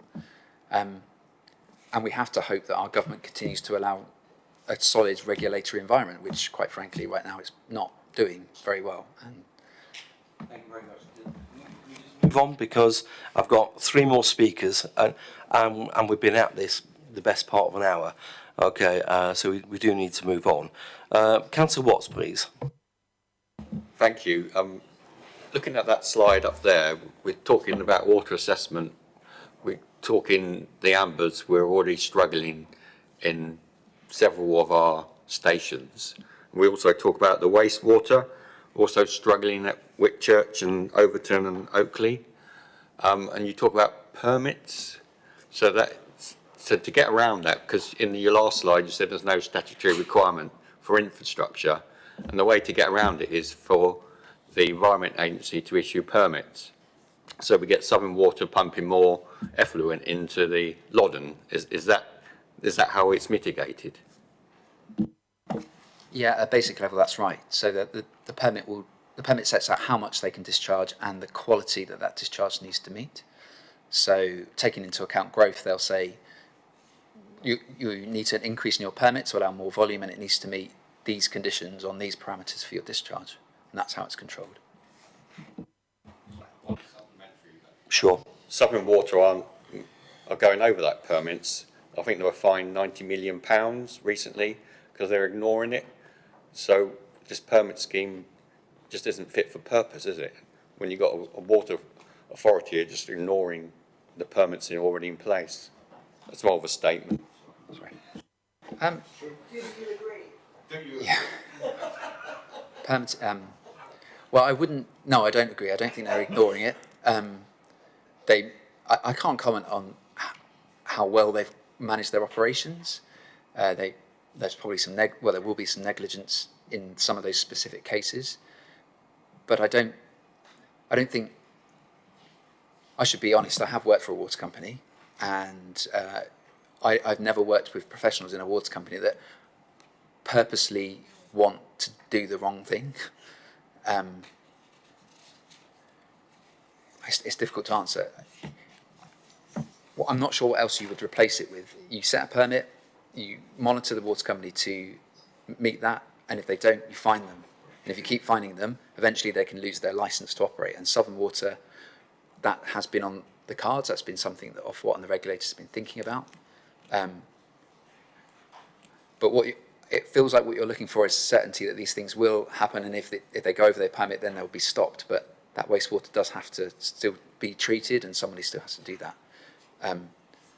it may not be perfect, but it is a means to incentivise water companies to do what they need to do to meet their permit requirements. And I feel like they, in most cases, water companies do. It's a very emotive issue right now with CSOs because it's become apparent with everybody that these discharges have been happening for a while, and some of them happen under perfectly legitimate regulations and requirements. Because I'm probably going off on a tangent and straying off here, but the amount of investment it would need to stop all of these discharges happening is immense, and it will be another burden on customers and all of us as ratepayers to pay for that investment, and it's a very difficult balancing act for water companies to achieve. Yeah, apologies. Okay, I'd like to move on to Councillor McIntyre, please. Thank you, Mr. Chair. My questions are on the report. I'm happy to wait until that stage. Thank you very much. And the final questioner for this part is Councillor Koneshka, please. Thank you, Chair. Yeah, I think, Carl, you're probably sensing there's quite a lot of scepticism and concern around the room around the ability and the willingness of the water companies to deliver on this. So I'm seeing a lot of amber on that screen there. Significant upgrades required, and I'm trying to square that with all the anecdotal evidence we've got about water companies trying to not spend money when they don't. Well, perhaps we think they should, but they don't, and that whole debate there. And one of the ways I'm trying to get comfort is by, I guess, seeing how frequently this sort of thing happens. How common is it? So we've got a whole load of suggestions there about what the water companies need to do, particularly the amber ones. Is that something you're seeing a lot around the UK? So are these sort of business as usual type investment requirements that you're seeing a lot of, and the water companies are regularly meeting, or are we actually asking a lot of them, which is unusual and exceptional in terms of what they're having to do elsewhere on a day-to-day basis, if that makes sense? Yeah, it does make sense. It's a good question, and the answer to that is it's not unusual, and it's this type of improvement and infrastructure investment is common across the UK. Particularly, like I was saying before, where permits have been reviewed and there's been an identification they do need to improve.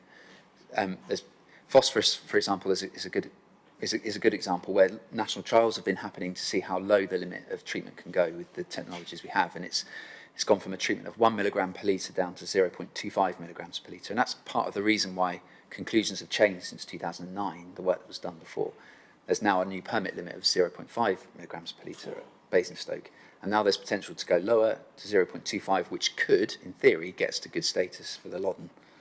So, it's proving all the time with technology improvements, but this type of investment is reasonably standard, and that's why we've used those. I flashed it up on the screen before, the limits of detection.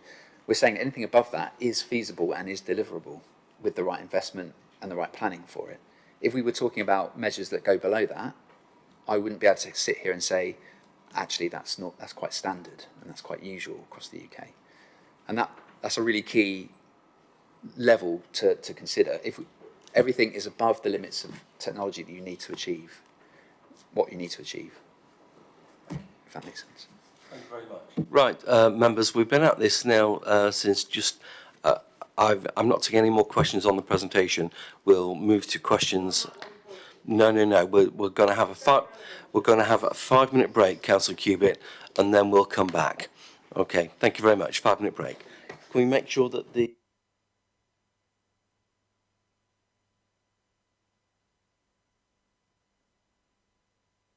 Chair, could we have the presentation sent round everybody after the meeting?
Right, committee, if you can take your places, please.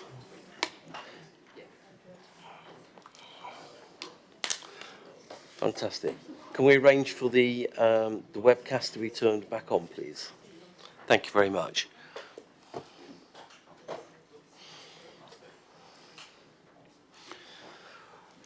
Right, I'm very aware that we have another paper to go after this one, okay, that we do need to get through.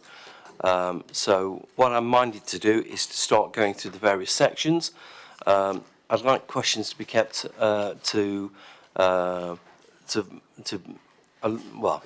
be brief, or as brief as we can possibly make them, whilst getting the answers that the committee wants. Okay, if we start getting bogged down on a particular section, then I will call for the questions to be put in writing to officers. Okay, and then we'll get some replies that way. So if we then turn to the report, okay, on the water cycle, okay, and I will take it major section by major section. Okay, does anybody have any questions on the non-technical summary? Councillor Tomlin. Oh, right. Thank you, Chair. I will address this to the officers, but it says in the middle of the page, wastewater strategy, Thames Water and Southern Water are the sewage and wastewater treatment providers within the study area. We've just seen Offwater doing consultation for independent drainage to do sites within Whitchurch and I think part of the golf course site, and they're an independent, it's news to me, they're an independent sort of supplier, just like our electricity ones that have gone to the wall.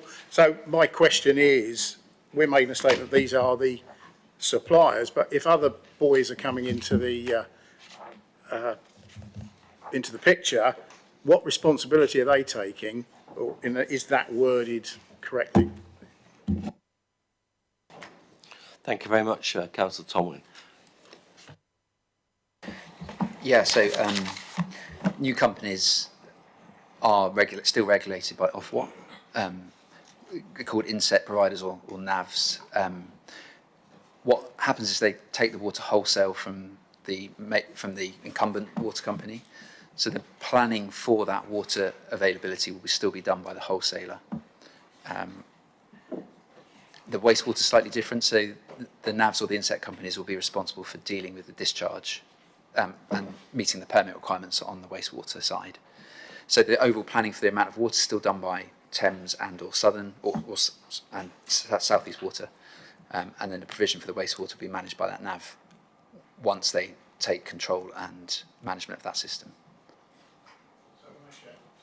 So it's supplementary. So they haven't got the infrastructure to deal with the waste removal, but they have to be responsible for its quality of treatment. So I'm not quite with you there. Well, as an inset provider, if they're managing the FOW and the wastewater elements, then they will need to have constructed the infrastructure to manage that. So if they're taking over an overall site, then they'll be responsible for all of that infrastructure and the treatment and then the discharge. If they're not connecting it into the mains sewer for the existing incumbent to take that on. But if they do that, they have to obviously do it in agreement with the company that receives that wastewater. Thank you very much. Councillor Cubitt, please.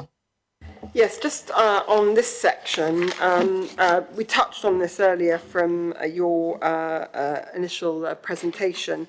There doesn't seem to be any reference to the fact that we won't make good status because you don't make a reference to the fact that you're making a massive assumption that a derogation is going to take place.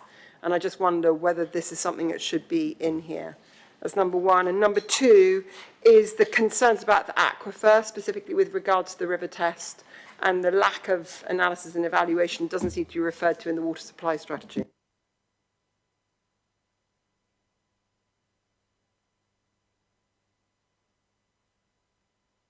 Councillor Cubitt, can we just have the answer to the first part of the question first, and then you repeat your second one? Because I'll be honest with you, I didn't catch it myself. So.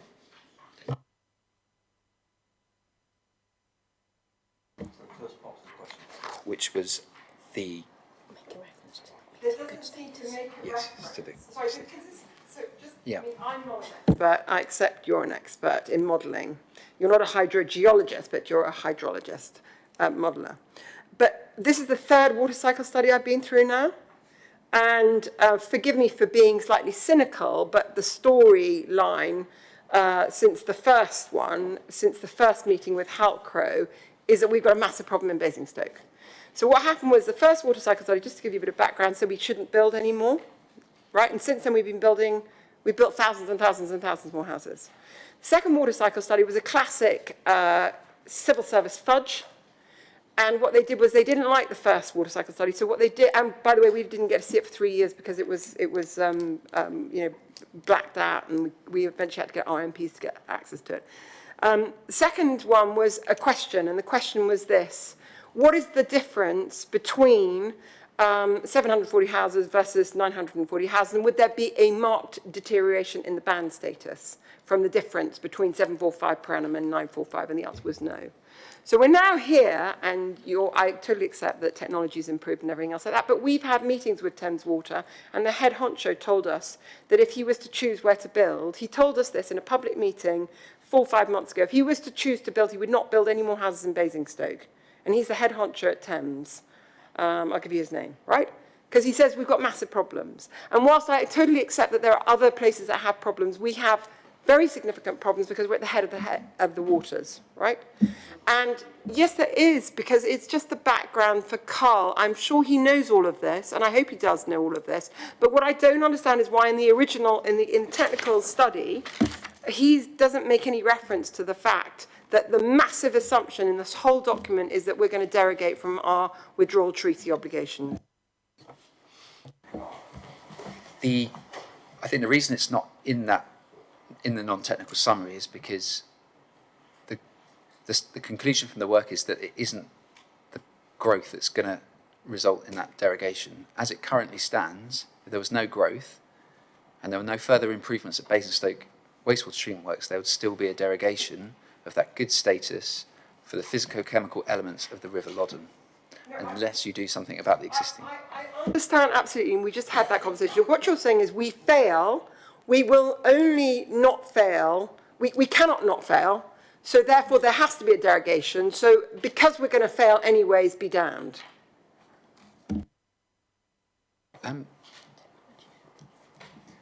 Yeah, well, what the report does go on to set out is there is a way to not derogate the good status. If we went down to the limits of technology for treating phosphorus at 0.25 milligrams per litre, we would get can't guarantee it, but the modelling suggests you would get to good status for the River Loddon with current discharge volumes. Yeah. Okay, and I'm not a modeller, but I've read out already that the Environment Agency says they don't trust their stats. We already know they're no longer going to be monitoring upstream. We also know that one of the major assumptions that you make throughout this document is that water harvesting is going to have to happen because demand's going to have to be reduced. Well, this is because it's about dilution. I understand that, but I'm getting the feeling, you know, from listening to you, that you're straying more into the more technical part of the document, and I want to keep it very short. No, I appreciate it. Okay. Okay, I'll leave that for later, but just my second bit of the question was, why is there no reference to the aquifer and the concerns about the aquifer, specifically with regards to the river test, in your non-technical summary for water supply? Thank you, Carl. Sure. Our assessment was based on our load standstill calculations for that aquifer, where we set out, again using those limits of technology for treatment, that you could meet the standards that ensured there'll be no increase in pollutant load into the aquifer. The aquifer has a range of pollution pressures, and we felt that the evidence in the water cycle study showed that the growth in Basingstoke and Dean specifically wouldn't be making that situation worse if solutions that were within best available technology get implemented and put in place at those works. So we didn't feel that that was something that needed to be reported in the non-technical summary. Thank you. Does anybody else have any more questions? Councillor Rattigan and then Councillor McCormick, please. Yeah, it's on the water supply options. You obviously alluded to the fact that we get water transfers directly from I can't remember the name of the company, Infinity or whatever it's called. Have you looked at the possibility of changing that to supply from our internally, like a new reservoir? There's obviously one being built in the south of Hampshire at the moment. Why didn't you look at something like that on the study?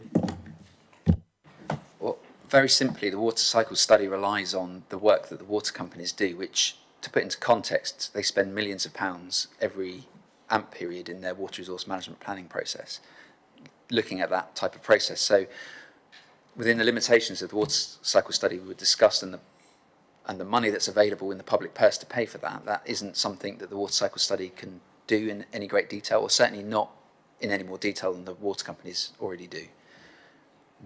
I can't answer the question directly for why the water companies may not have considered that, but they certainly would have looked at a large range of local options, and there's a robust assessment process they have to go through that's regulated by the EA to knock options out and go with the options that they do go with.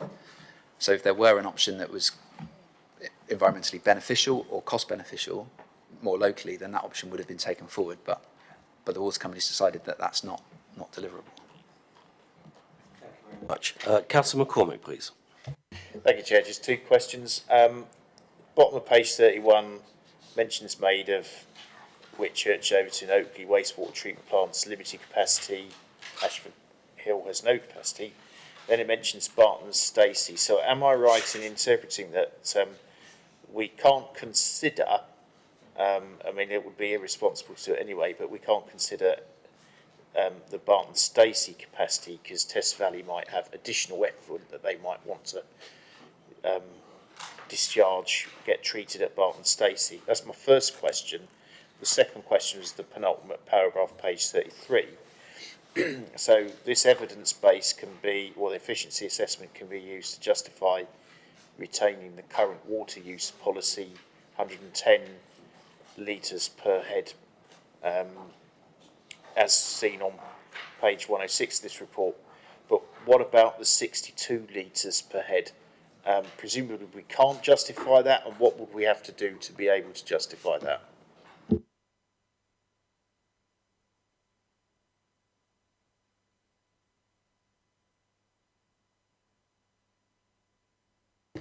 Okay, so the Barton Stacey wastewater treatment works, obviously, as you've identified, it has most of the catchment outside of Basingstoke and Dean. And there were complications when talking to the water company about transfer of wastewater between that works and another. I forget the name of the other work. So it wasn't something we, in the timescale, had the time to fully assess or could comprehensively assess. The second question around the reliance on the 62 litres per head per day.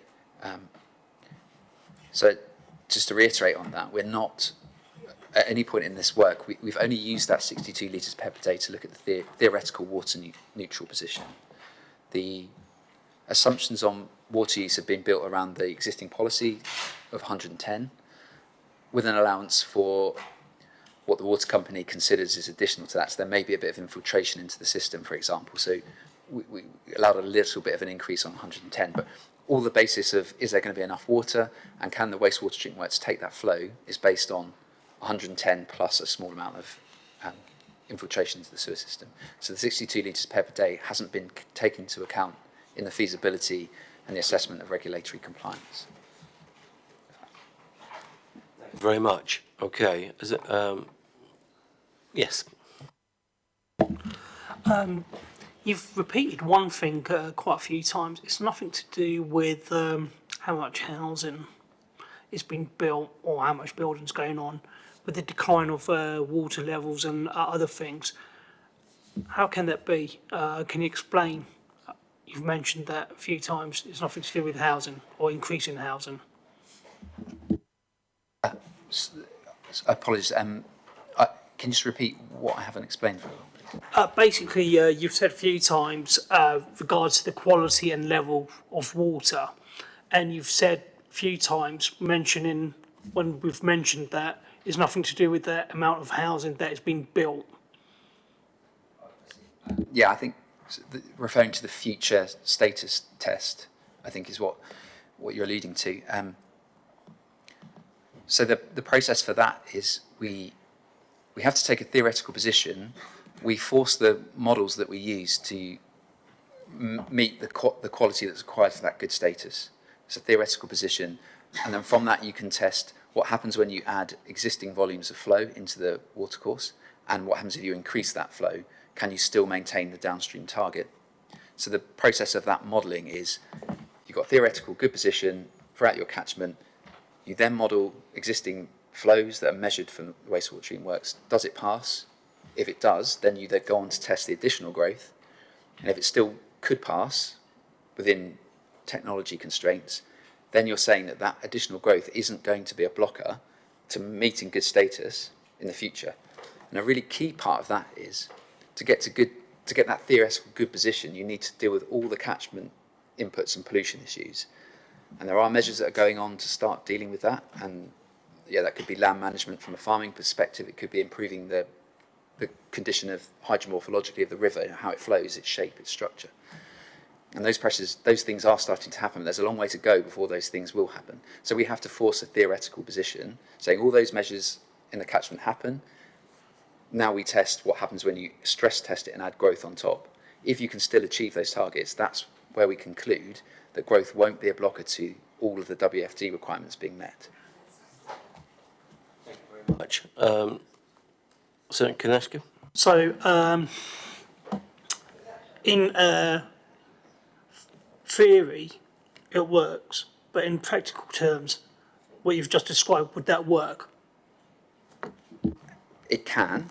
So with the existing discharge, for specifically talking about the Loddon and Basingstoke, you'd need to go to a treatment level of 0.25 milligrams per litre. It's currently 0.5 milligrams per litre. If you did that without any growth, in theory, you'd reach good status in the watercourse. So for the Loddon in particular, there's not, as you know, not a significant upstream catchment. There's not a huge amount of rural influence on that Loddon. The biggest influence is Basingstoke treatment work discharge. But in some of the other locations, there is a bit of an influence from the catchment, and particularly on the groundwater. But there is influence from other sources. So the likelihood of all those catchment sources happening in the future, I still think are quite low. So that theoretical future good status happening is challenging. But I think for the Loddon, if Thames Water can get the funding to deal with the current discharge at 0.025, then in theory we could get to good status and that derogation isn't required. Thank you. Okay, so moving on to Councillor McCormick, please. Sorry, Chair, I've asked my question already. Sorry, I thought you had your hand up. Okay, so Councillor McIntyre, please. Thank you. Again, thank you, Carl. You're going to have to bear with me because I am a layman. The question I have is concerning the report's focus on the Loddon over the test. Now, from my layman reading of the water cycle study, it was because it seemed to imply that most of our waste was towards Loddon. However, we had Mr. George come up to give us a presentation, again, eminently more qualified than I am, subject matter expert, who suggested that that may be slightly different, and that there is obviously all 5 wastewater treatment works do discharge contaminants directly to the chalk aquifer. The aquifer has been used as a repository, and some wastewater treatment will still be adding contamination. Can I just get your response to why the focus was on the Loddon, and why you believe the test is covered by the water cycle report and that we're in a good position? So the assessment for the groundwater discharges was based on a simplified assessment. I refer to it as the load standstill assessment. So it's looking at when you increase the flow from the works, how far, if you think about it as a mass balance equation, when you increase the flow, it's got the same concentration, you're going to increase the pollutant load by a commensurate amount. What you then need to do is reduce down the concentration of that discharge to offset your increase in flow. And Very simply, that's what the load standstill calculation does. How far do you have to ratchet down the concentration to take your increase in flow, but you don't increase overall pollutant load in? And that's very simply what the calculation did to demonstrate whether then the target you need to get, that reduced concentration, is achievable. And that assessment that we did demonstrate that there's still plenty of room within technology to get to that level and still more below that. Now, it isn't a modelling assessment because, and my colleague here is a hydrogeologist and hopefully will back this up, modelling of groundwater is a complex and difficult process. There are models that do it at different scales. It isn't a linear process, like it is, or sort of similarly linear like it is with a river. And so what we would have needed to do is look at the aquifer as a whole, which I hope you appreciate is much bigger than the Basingstoke and Dean catchment. And that type of assessment, in my view, would have needed a collaborative approach across the entire test catchment.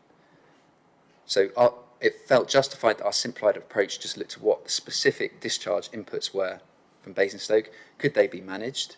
And yes, it's a simple assessment, but I feel confident that it gives enough evidence that the discharge can be controlled to a level that means that the growth wouldn't add any additional pollutant, if permitted correctly, into the aquifer. And I think it's important in terms of background to point out that the River Basement Management Plan doesn't highlight the discharges from sewage treatment works as a confirmed pressure or even a suspected or probable pressure. All of the failures linked to chemical quality in the river test aquifer are to do with rural land mismanagement, and that's generally linked to the application of nitrates and to some degree phosphorus application, but largely nitrate failure. And they are the facts that are presented from a regulatory perspective, and that's what the Environment Agency's position currently is when they worked with us, was that it isn't the sewage treatment works that are the major contribution to the current failure of the aquifer status.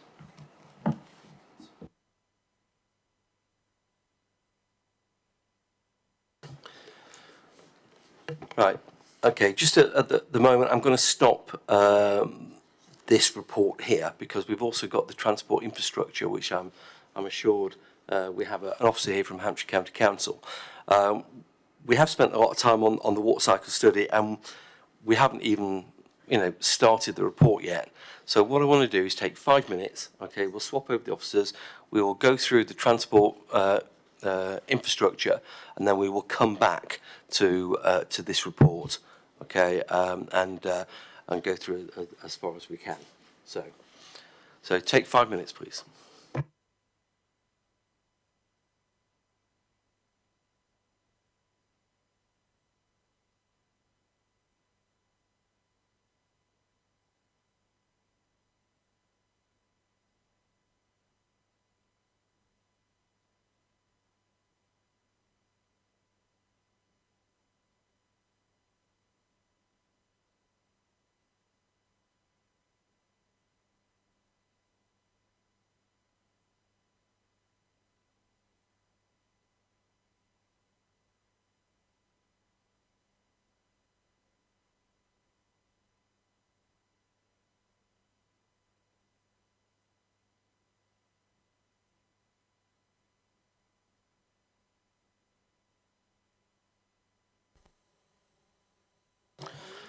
Excuse me, members, can we please sit and take our seats? Please, Councillor Cubitt, can we please take our seats?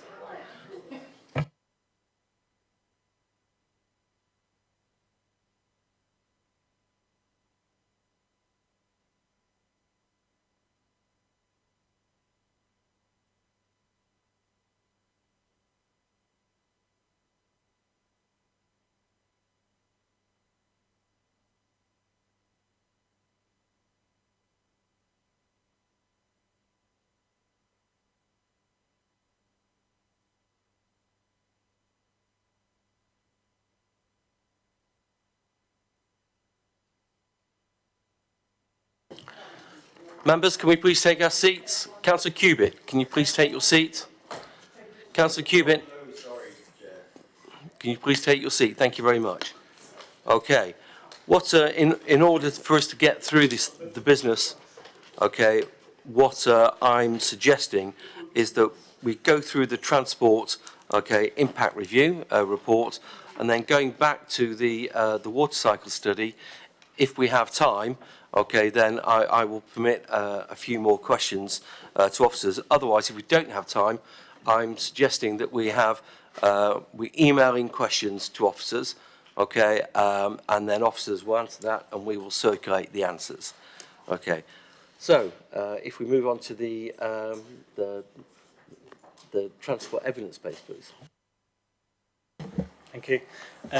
My name's Tom Withy. I work for Jacobs, and I'm the project manager for this work to produce a transport assessment, which looks at the transport impacts of the local plan update. I just want to set the scene about the process of how evidence bases are developed. It's scenario-based assessment, and we talk about a do minimum and a do something scenario, hence DM and DS on the slides there. The do minimum is our future year without the LPU, and do something is our future year with the LPU. And the comparison between those two scenarios tells us what the impact of the LPU is likely to be. So in developing our do minimum, that's a future year. So we start with a representation of the base year, add in development and infrastructure commitments and other growth assumptions and demographics, etc. And that gives us our do minimum scenario. And then into the do minimum scenario, we add in all kinds of aspects which relate to the LPU, including developments, policies, strategies, any kind of transport schemes that come alongside the developments. And that gives us our do something scenario. And then we compare the do something against the do minimum against a set of performance criteria and identify if the criteria is considered acceptable or not. If it isn't, we revisit what sort of measures do we need to implement to achieve an acceptable situation, and those measures that we want to introduce, are they deliverable in terms of their costs, and there's a source of funding for them.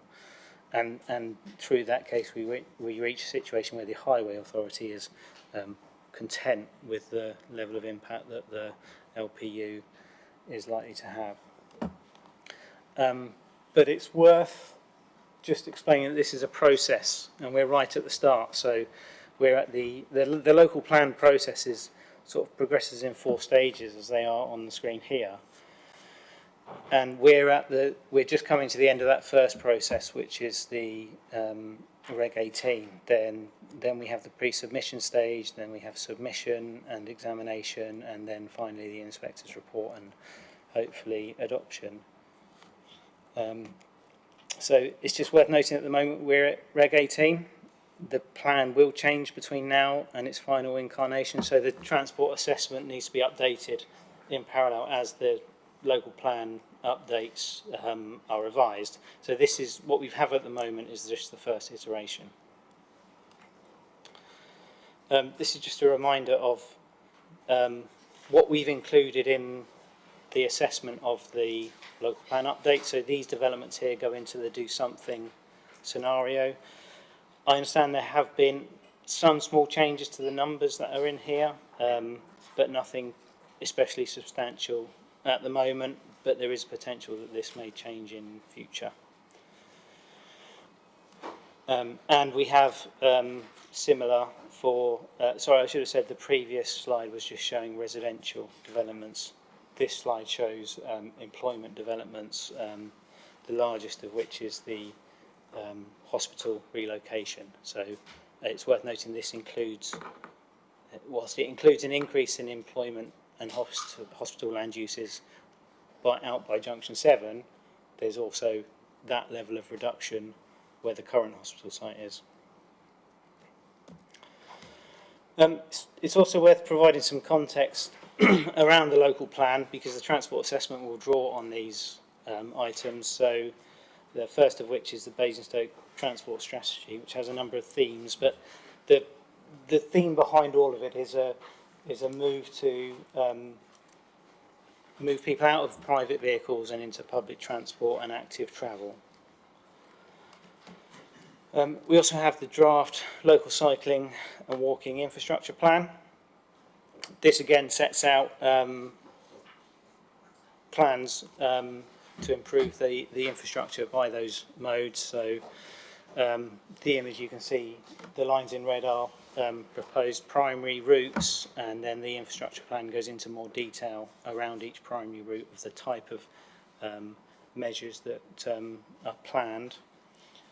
And finally, I just want to touch on the draft local transport plan, LTP4, which again has the similar sorts of emphasis as the Basingstoke Transport Strategy of shifting away from planning towards planning for vehicles and planning for people and places. It's worth noting as well that throughout this process we are engaging with the Hampshire County Council, who are the highway authority, and with National Highways, Highways England, or Highways Agency before that, who are the authority for the strategic road network, such as the M3. And we need them to be on board with the proposals, because ultimately, if they're not happy, they can raise an objection at the examination, and that could give the inspector reason to find the plan not sound. So this slide sets out the methodology we've been following for assessing the impacts. It's kind of two stages. We have what's called a strategic model, which is fairly high level, covers quite a wide area, and it almost serves as an initial filtering for areas that we need to be potentially worried about or focusing on in terms of where there may be adverse transport impacts.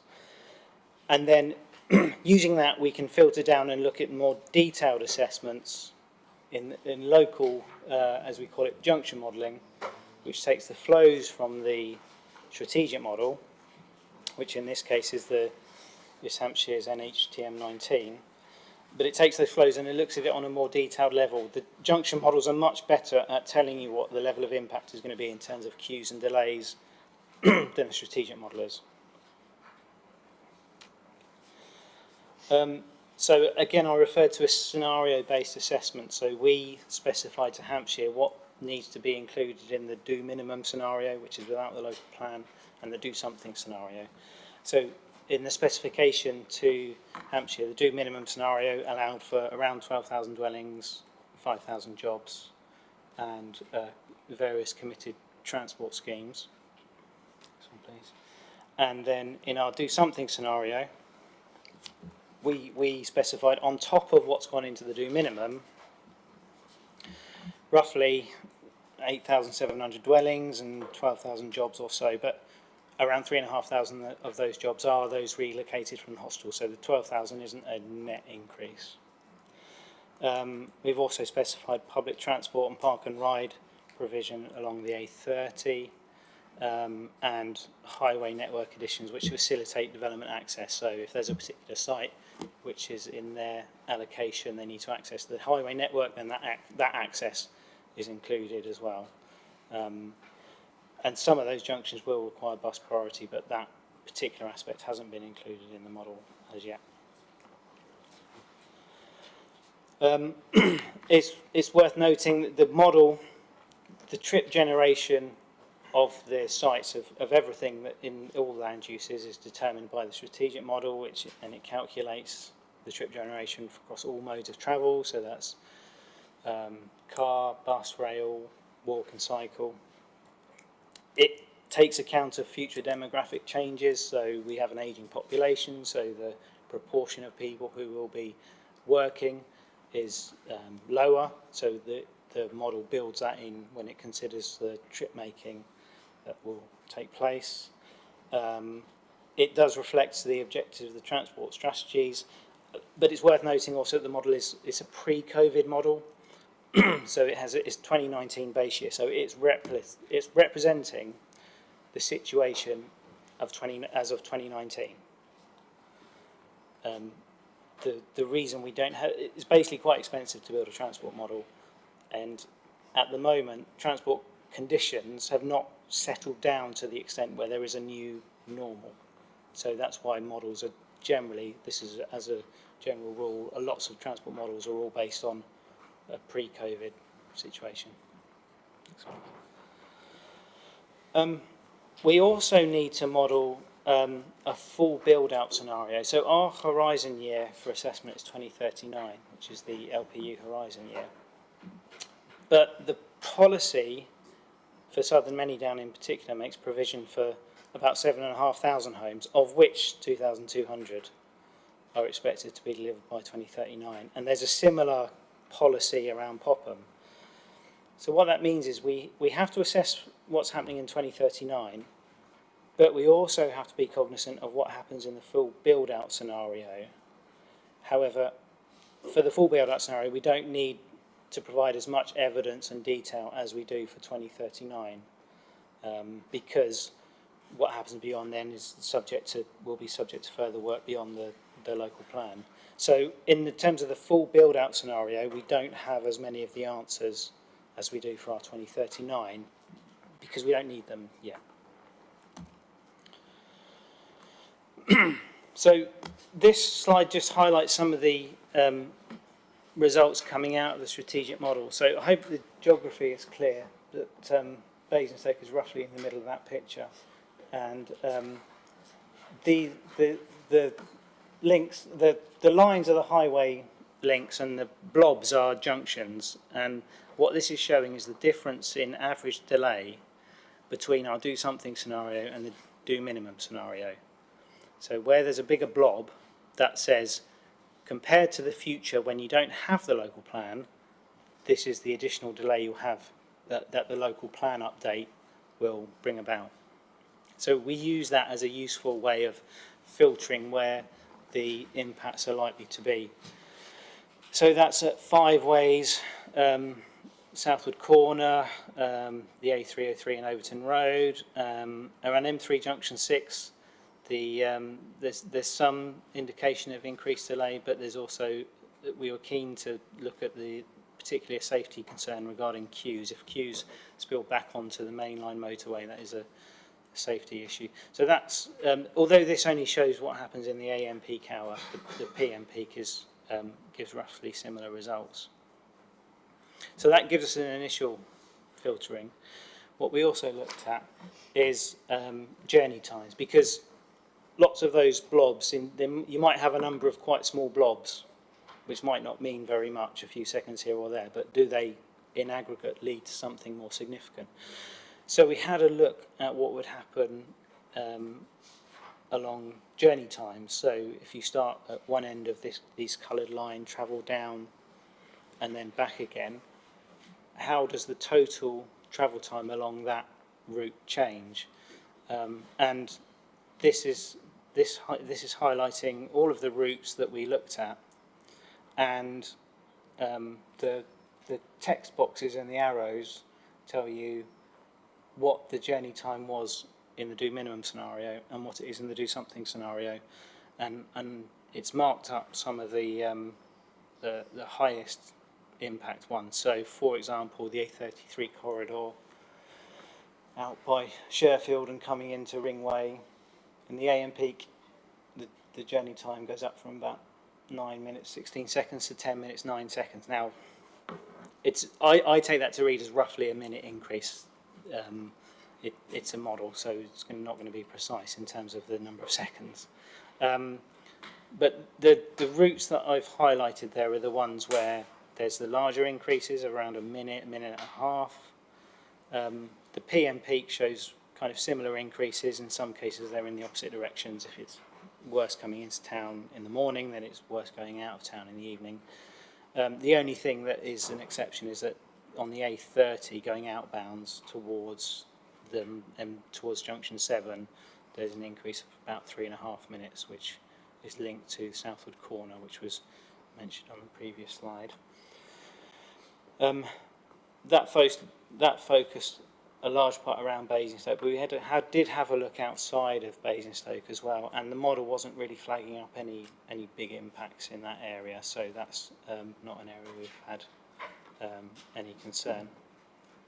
So that was the use of the strategic model as filtering, and then we went into a more detailed junction modelling for a number of areas, and the first of those was at Five Ways. So this table is telling you what's happening on each arm in, first of all, the do minimum, and then the do something, and then the differences between them. Degree of saturation is the level of flow compared to the capacity. So if it's 100%, the junction is completely saturated.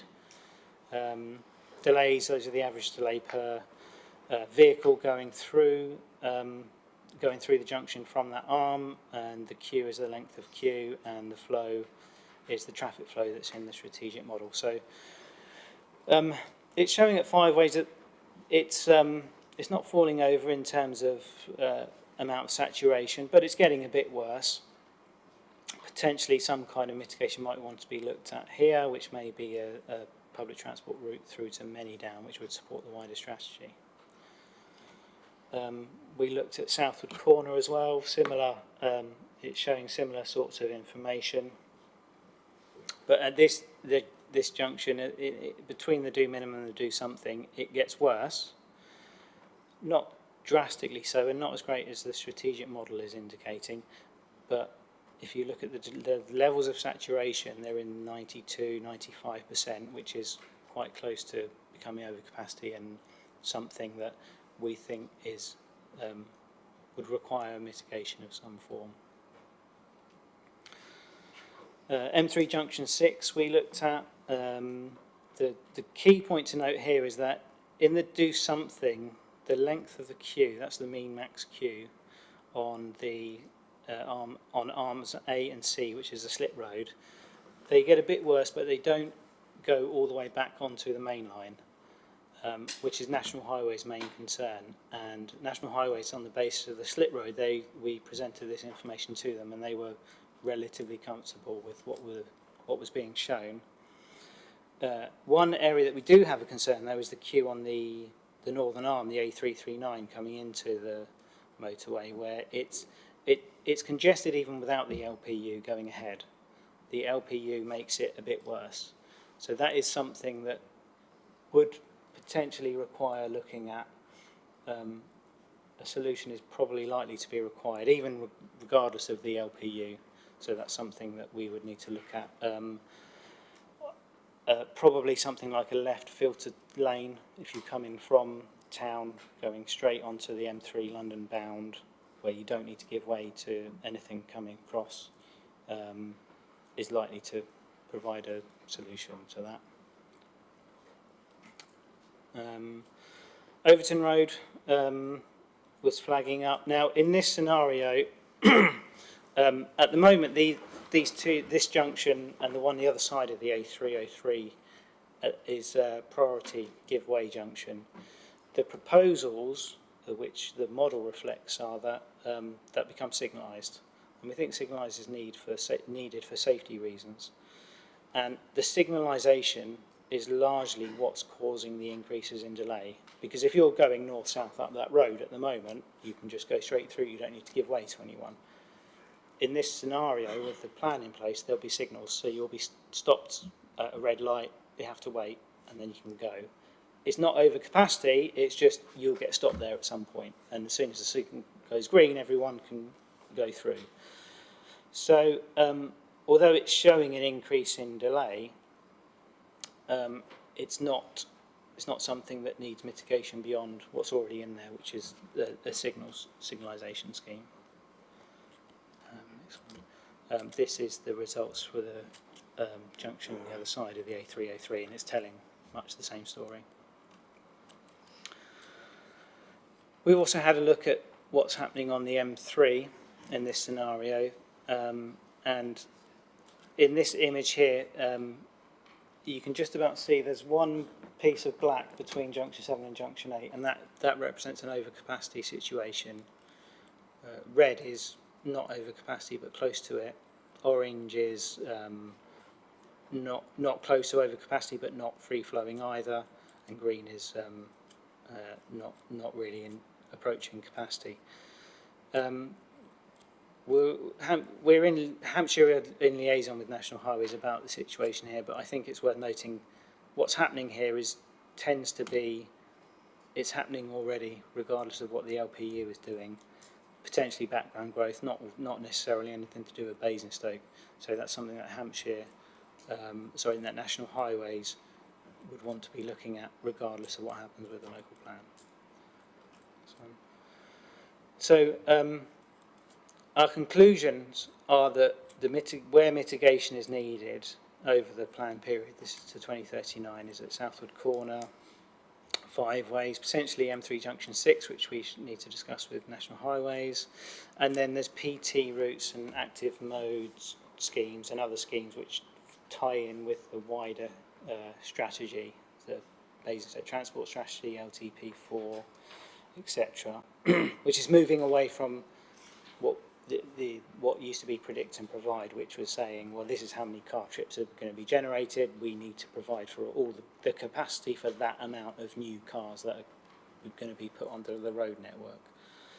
There's much more of a focus on sustainable solutions first, public transport, active modes, rather than defaulting to we need new highway capacity.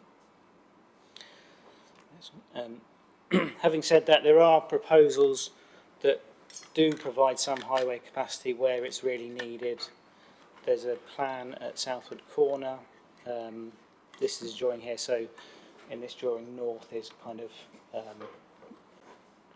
to the right, which adds some additional lanes, has a through lane to the M3 Junction 7, and there's also provision for a bus lane through as well.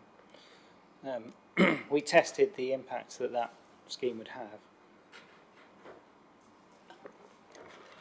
and it's successful in bringing down the levels of saturation from about 95% down to about 80%. So not only does it mitigate the impacts of the LPU, it brings things to a better situation than if you didn't have the LPU in at all.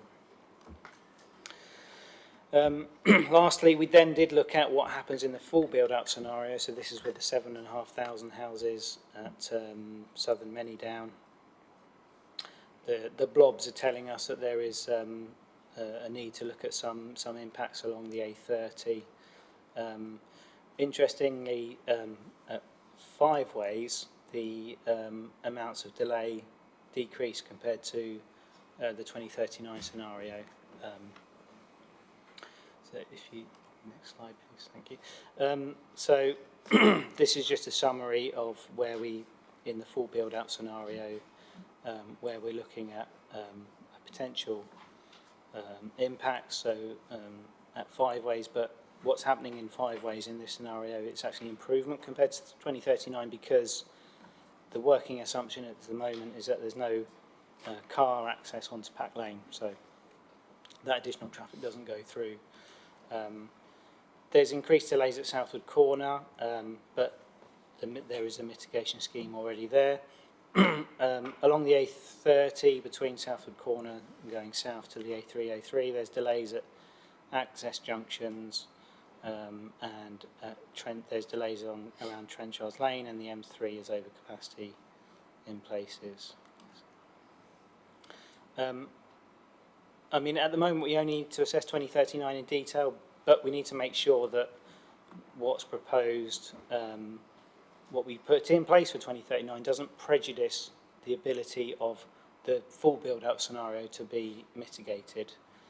And we don't consider anything that we would propose for 2039 to hamper the ability of the full build-out scenario to be mitigated.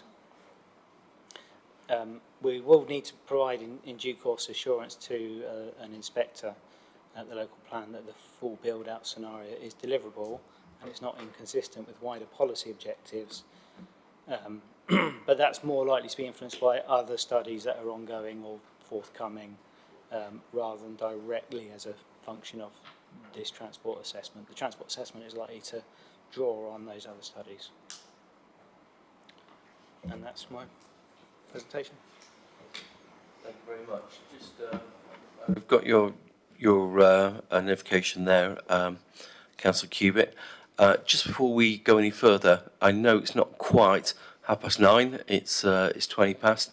But I'd like the committee's agreement to suspend standing orders, and then what we'll do is we'll review those at 10 o'clock. Do we have the committee's agreement? Agreed. Thank you very much. Okay, so first of all, I've got Councillor Rattigan, please, then Councillor Cubitt. Thank you, Chair, and thank you for that presentation. It was good in what it provided, but there's quite a lot missing, if I'm really honest with you. It's all of the access roads in the A30, the 340 from Tadley, and especially the A339 coming from my ward in Kingsclere, which will have all the impact of the new Mannydown provision on the north. And of course Sandalford, which is a huge development going in has been approved by the Secretary of State in West Berkshire. Therefore, all of those things need to be solved. Some of them are going to be solved as the planning permissions come in on these roads. But I just didn't feel there was enough meat on the bones of those three really important roads into Basingstoke: the A30, the 340 and the 339. Thank you, Councillor Rattigan. Do you want to have a response? So we're only interested for the examination and the transport evidence base on the differences between what happens in the future with the LPU and without the LPU. And we're reliant on what the NHTM 19 model is telling us is likely to happen. And it's not flagged up anything that we would consider severe on those areas. So if I haven't mentioned it, it's because there's no evidence from what we have that there is an impact that needs to be worried about at the local plan stage. There are no colleagues here from Sherfield and that area, but Chinham. But obviously the amount of development that's likely to come forward in Chinham is likely to be large, and unfortunately in Sherfield and Bramley likely to get even more. And just the transport link between Reading and ourselves is already under strain and near capacity. And I'm sorry that you haven't flagged that up as being more likely to be under stress as well. Thank you. Do you have an answer? Or do you want to expand on anything? We are reliant on what this model is telling us and assessing. There is a small impact along that A33 corridor of an increase of around a minute or so in journey times, but that we don't consider that an inspector would find that a reason on highway grounds not to find the LPU sound. So that's why it's not flagged up. Thank you. I'd just like to ask a question myself. I'm just to take on Councillor Rattigan's point, and I'm sure that Councillor Tomlin will elucidate further. Okay, if you look at Sherfield, okay, and Chinham, they've had 450 houses that have just recently been built, okay, and it's all coming down the A339 into Basingstoke and up to Reading. And on top of that, in the local plan update, there's another 450 houses. Can you please assure me that all 900 of those dwellings have actually been taken into consideration? Because I do struggle to understand how, you can have a delay of between 1 to 2 minutes, which is mentioned in your report, with those sorts of vehicle movements. Yeah, they're all in. Thank you. Councillor Cubitt, please, and then Councillor Tomlin. Yeah, thank you very much. Just the full build out. Can we just would you mind clarifying to me the number again? It was at the very, very beginning. At Southern Many Down at the moment, we understand it to be 7,500 houses. No, the total number of extra houses that you're taking into account for at the very beginning, you had a number of dwellings before you had the employment? It was 12,000-ish? No, 8,700. There you go. That's the number. Yeah. Okay, so your baseline's 2018, and as far as I'm aware, at this juncture, our local plan update, if the council officers continue to go in the line that they're claiming to go, despite all of the motions that have been approved in the council, we're actually looking at 18,000 houses. So just out of interest, why is that 12,000 houses? So this is based on anything that we consider committed, has a planning application, planning permission, or is already allocated in an adopted local plan. The LPU only allows for an addition for 8,000. That's the additional over. So if you take the 12,000 that's in the do minimum, and which in these terms is going to happen anyway, the LPU is the additional 8,000. So totaling 20,000, which is possibly the source of the number.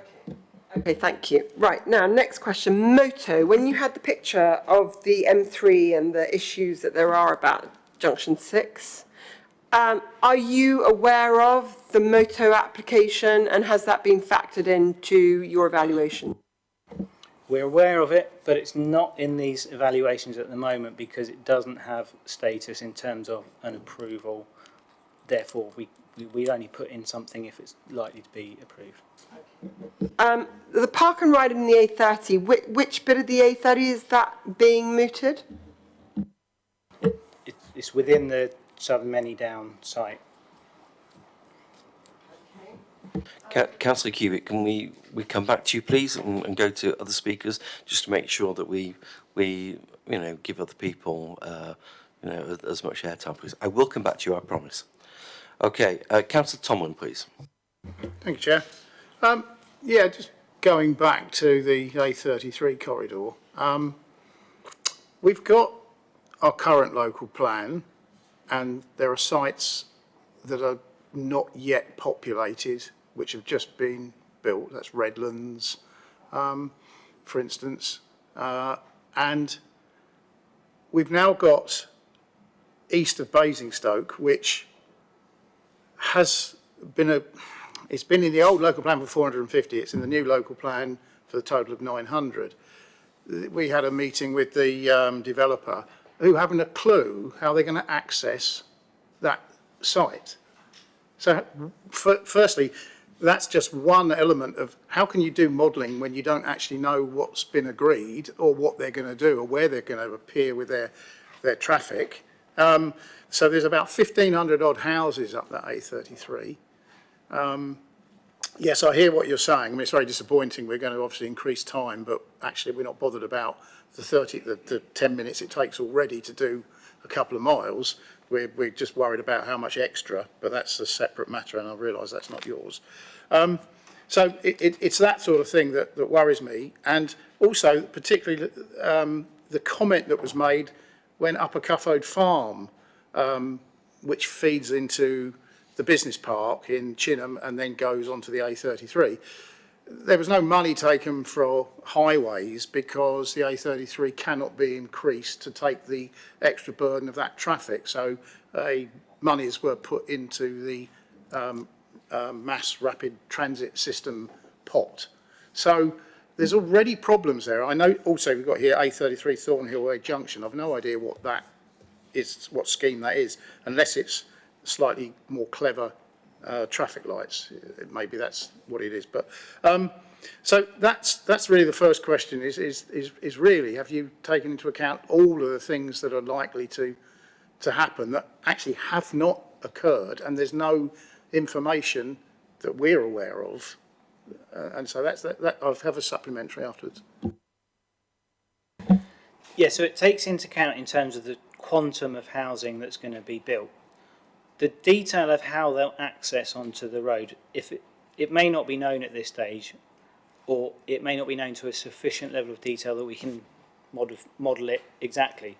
So we put it in, and in some cases we have to make an assumption on exactly where it will access, because that level of detail may not come until a later stage of the planning process. So we make an assumption on how it will go in. The main thing though is that whether we assume it accesses here or a bit further down the road, by the time it hits the main areas of interest, the main key junctions that we're interested in, it doesn't matter. It's on that road and coming in on the right arm. Okay, but I hear your answer. But my second, it is a question, is the timing of this research. It's like, when did you start it, and what local plan draft were you working to? For instance, we still haven't decided what sites are going forward as a council. So we haven't actually, as far as I'm aware, ruled out Upper Swallock. I haven't seen any modelling of how that would do it, because if that took place and Popham didn't, that would completely change all your modelling. So what was the information you were given, and when did you do all this started the work? So the information we were given when we started is that it's Popham, not Upper Swallock, but it's not a fait accompli. Like the slide I showed earlier, it's a process, and we're at Reg 18, and once that goes out to consultation, comments come back, and that may result in something changing, and if it does, something will change, because that's what happens. We'll need to review the transport again. It's a process. Thank you. Okay, let's Councillor Koteshka, please. Thank you, Chair. As regards to the Southern Manny Down, you say it's 7,500 houses. Have you taken into consideration the problem that we have at the moment there with all the houses we have on that side? So you're going to put more pressure on that side, for example, having that 7,500. How are you going to improve Junction 7, and what are you going to do regarding A30 on that side? Because at the moment you just need one accident, that's it, or one incident and it's blocked, and you've got double on the other side as well. So to answer the second part first, we don't assess and aren't required to assess what happens if there's an incident, if there's a breakdown or something like that. We only assess the typical average day conditions, and in some ways a breakdown, you can't legislate for that happening, so it's not assessed, basically. The first part of your question relates to the housing, but can you a bit more on that? Yeah, sure. So we're going to have 7,500 houses, plus all the houses that exist now. Have you taken everything and put that together, basically, and looked at what happens there currently with the existing housing? Because we do have problems with traffic now. So with the extra 7,500 plus a hospital, I know you've done, like, there's delays and everything, etc., but like, you haven't taken into account if there's an accident. I know you said you don't do that, or breakdowns, but that means you're not really being realistic about it. Yeah, that's a question. So how come you haven't assessed that? Because it's not realistic what you're saying. There's always going to be incidents on those roads. Well, we have to assess what happens on an average. We call it a typical neutral day. That means not in the school holidays, on a typical working day. If those incidents occur frequently enough so that they register in terms of, so the model is built up including things like current travel time and journey time conditions. So if incidents occur frequently enough that they kind of register in the average, then that will be reflected. But we can't artificially add in, say, the model doesn't ask the question, well, what happens if there's a breakdown here, or what happens if there's any kind of incident. It does just work on the average. Thank you. Okay, Councillor Cubitt, please. Thank you very much. Just a couple more questions. You're from Jacobs, yeah? Yeah. So we had Atkins before, and then we had a massive study which was done for the last plan, 2013, and we've been given this kind of very brief synopsis, which I'm sure is great, and I'm not an expert, but what I asked the officers is, in 2016, the then cabinet member approved this expenditure of a new extensive transport study, and I've got the cabinet decision here, up to, I think, £230,000. And then we had the Atkins presentation. So have you actually written a document as big as that, and is it just that we're not seeing it? That's my first question. There is a document that we're drafting at the moment, so you will see a document. It's called the Transport Assessment. So that will be, you will see that. I can't testify if it's going to be as big as that one, but you will see one.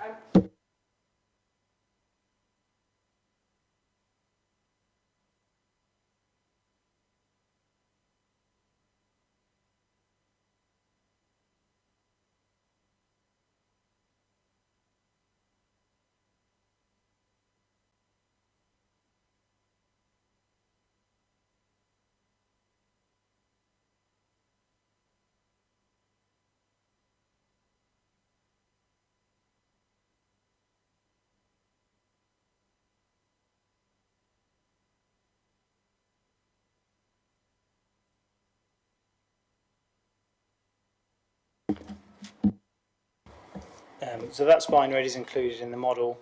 I would have to look to see in detail exactly where it is, but that will be included in the transport assessment. Thank you very much. Just, I've got many more questions because I do. Okay, I have 6 of the speakers. No, I appreciate that, and I don't want to be more of a pain than I already am. But it is really important for my residents to know what evaluation work you've done with regards to that spine road. So when are we, the members, going to see the full assessment? At the moment, our deadline for drafting the transport assessment and submitting it to the officers is 9th of August. What happens after that, I don't know, between when you see it. Thank you very much. Thank you. Okay, Councillor Conesco, please. Thank you, Chair. There was a mention at the end when we were talking about the full build-out to closing Pack Lane to cars, which is the first I've ever heard of that. I'm not sure if I've missed something or if that is the first time it's gone into the public domain. So I just wanted to know a little bit more, where does that come from, and on what other proposals potentially, what are the significant changes like that are there that we might not be aware of? Because that one seemed to come out of the blue, certainly as far as I was concerned. So in some ways we're responsive to what the officers tell us are the state of the proposals, and the state of the proposals as they were at the time was there was no access in when it's built out in full. Now that may be subject to change, and at the moment that level of detail is probably not required for us at this stage in order to make an assessment, because, as I said, that comes under the full build-out scenario with less detail on that required at the moment. I appreciate that. I think my question, though, is where, we're talking about proposals such as shutting Pack Lane to cars. Where's that come from? Who suggested it? And what else is there that potentially we might not be aware of? Because these seem like quite significant changes that, to me, the first I heard of it is when you presented it on that slide there. I'm not sure if other members have heard of that before, if it's just me, I've missed something, but it seems like quite a significant change, and it's just come out of the blue. I think I might have set hairs running. We're not closing Pack Lane to cars, we're just closing the access of the Many Down site onto Pack Lane to cars. In terms of the question about where the detail comes from, I'll probably look at my colleague to the right.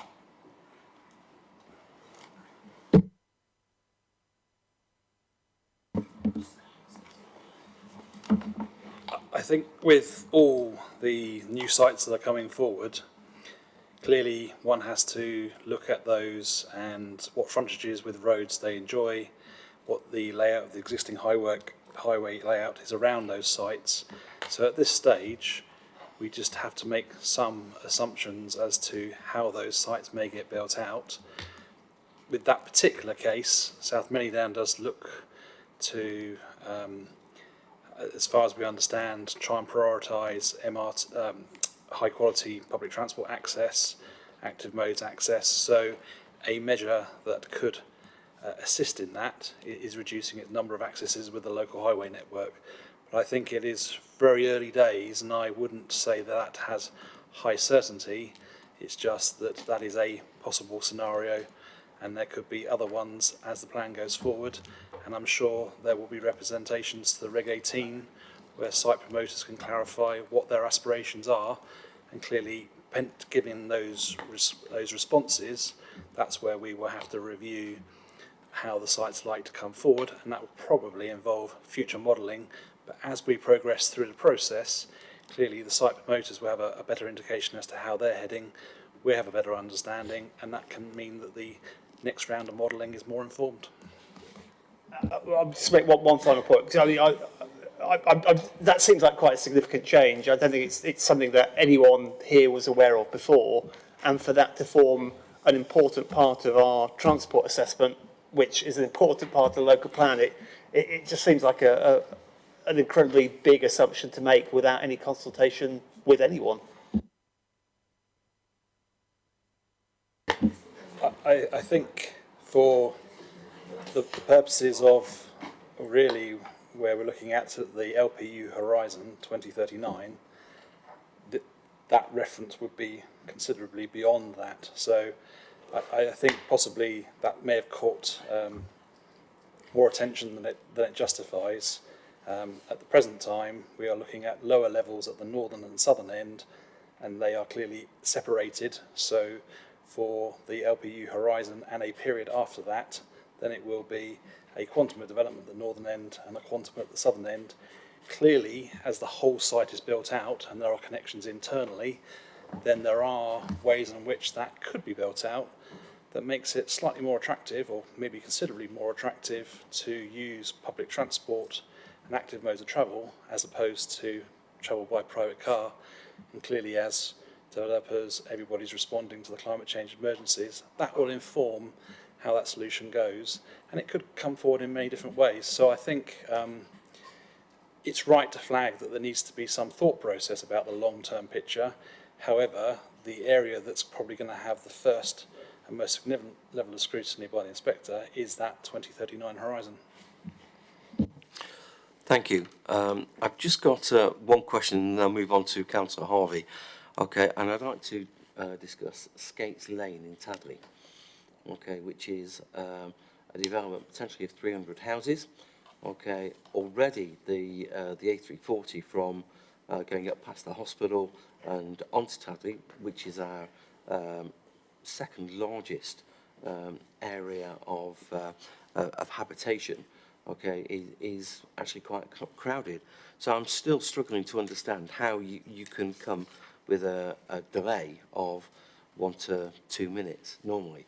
I tend to go through that particular route on a very regular basis, and even now I'm delayed by loads and loads of traffic lights. So I'm just struggling to understand that if you insert 300 vehicle movements, because it's planned for 300 houses, okay, twice a day, how can that only give a delay of a couple of minutes? I just can't see it. So that's the increment between the delay that will be experienced in the future without that development, and then there's another minute on top. That doesn't mean a minute of delay altogether. That means a minute or two more delay on top of what's already there. I understand that, okay, and I'm just stating, okay, my opinion.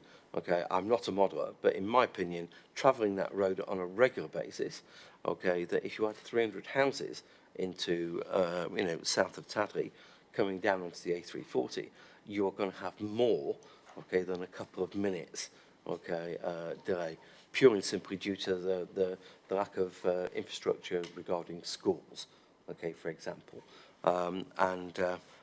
You know, I'm just really struggling to understand the increment, okay, delays between 1 and 2 minutes across the borough.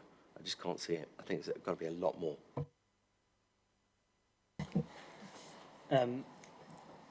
Yeah, we always come up. I come up against this frequently. The model says one thing, and anecdotal or the opinions given are that it should be more than that. If you had a transport model that gave that evidence that could be examined, then we can look into it. But we have a good evidence that this model is a good model for making that assessment, and if it's not giving the delays that you might expect, it's just not. And if we went to an examination and said, well, the model says it's going to be 1 minute more, but we think it should be 4 minutes more, the inspector will turn to the highway authority and say, what do you say? And they'll say, well, we believe what our model tells us. Thank you. Councillor Harvey. Thank you, Chair. It's fascinating this evening getting to all of this and understanding it in the ways we are compared to reality. So I think there's a certain county councillor that's probably going to spit his dummy when he realises there's no connection north and south across Pat Lane for North and South Manydown. And I'd be fascinated to be a fly on the wall at that point.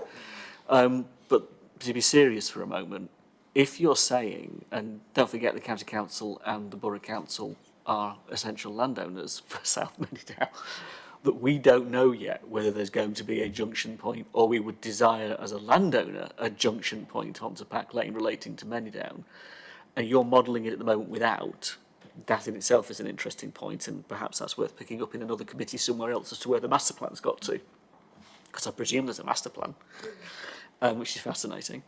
And it does seem to be that all of this is being piled onto Reg 18 consultation, and don't worry about it, we'll fix it later. Don't worry about it, we'll review it later. And there's lots of people who are waiting on Reg 18 for the evidence that's being produced to use it to justify their developments. In that sense, the comment made earlier, and I'd like your opinion when the detail really then counts. So some of the developments on the A30 at the moment have one singular access. You cannot get out of that development unless you go to the junction and you get out of it onto the A30. So when the A30 snarls, like it has done twice because of incidents on the M3 in the past couple of weeks, couple of months really, what point do you assess the detail of that, the implication of that in this process? Does it matter at Reg 18? Is there any point during it that, because those residents who are living on that new estate, that surely was assessed somewhere at some point, are living with the consequences, A, they can't get home, or they can't get out when that happens to them. So where does that point in the process happen? Because if it's not now, I'd love to know when it is.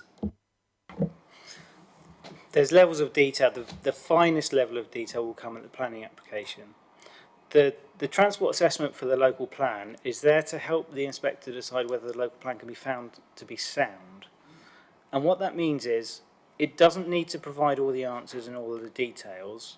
It just needs to provide the inspector with assurance that the solutions are there and that there isn't anything being proposed that is insolvable. So what is the solution that we should have been telling those residents to say, I want to go home, I can't because the only road, the A30, that leads to my home, I actually can't get down because of the traffic jam backing up the M3 or backing back into Basingstoke. What should we have said? What should have been? Because if we couldn't answer it then in that scenario, we surely should be able to do that now to fireproof, protect this situation that we're talking about, the current local plan. Wouldn't that have been raised during that process? And it's a bit disturbing that it wasn't, if it wasn't. So, I mean, again, the situations where things are backing up, I'm assuming that's not a situation that occurs every day. It's a situation that's occurring an awful lot more often than people are aware of, I think, or at least is being given credit for. So, again, if it happens rarely, or it doesn't happen a lot to become an average situation, then it doesn't get picked up. The representations could be made at the local plan that says something along the lines of what you've said, and the inspector will give it consideration. And if he thinks that those those representations could lead to concerns over the deliverability of the site, he could find the plan unsound on that basis. But it is quite a high threshold for it to be found unsound on a highways basis. The exact wording needs to be a severe or significant impact, and that is not defined. Thank you very much. Okay. If it's very, very quick, because I've got 5 other speakers. I'm just conscious that the inspector puts an awful lot of weight on what you would say representing the county represent, more so than anecdotal evidence. The difficulty we've got is balancing out the life experiences, as we've heard from residents. And so I was just trying to work out, from your perspective, how we influence you or influence the appropriate county council person to pick those issues up, because without that, we're not going to get anywhere.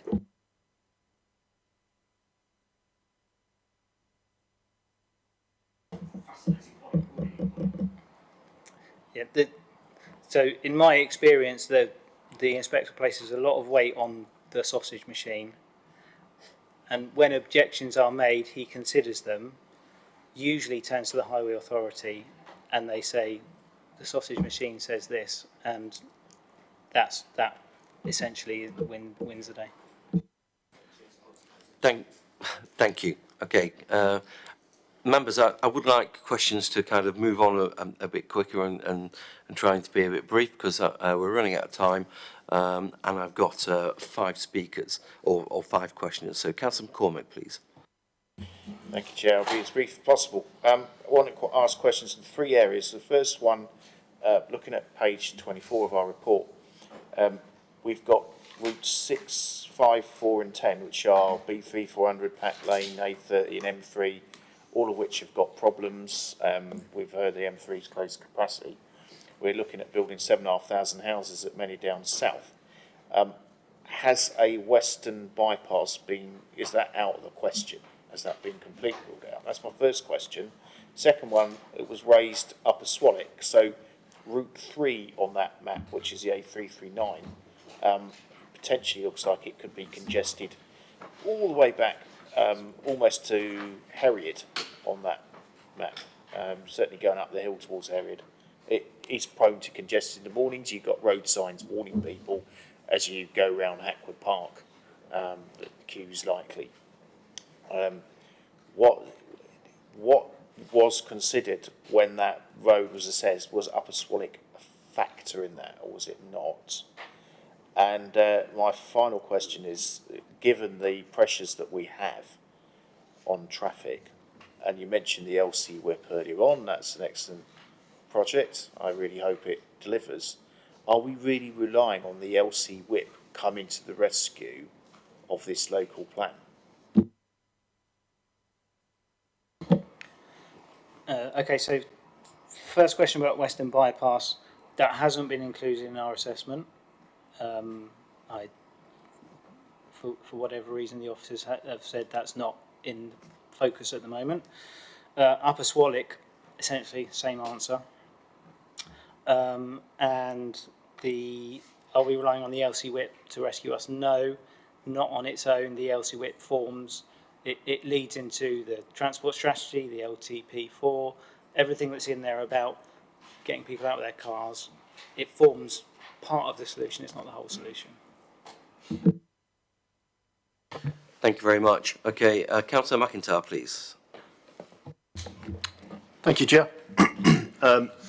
You're going to have to forgive me. I don't have the powers of geographical recollection as my my colleagues have. I've only been in post a couple of months. I have a question on the reason for that is it might already been answered, so but apologies. Sitting on the Manydown committee, there was a comment that had been made about provision of a secondary school.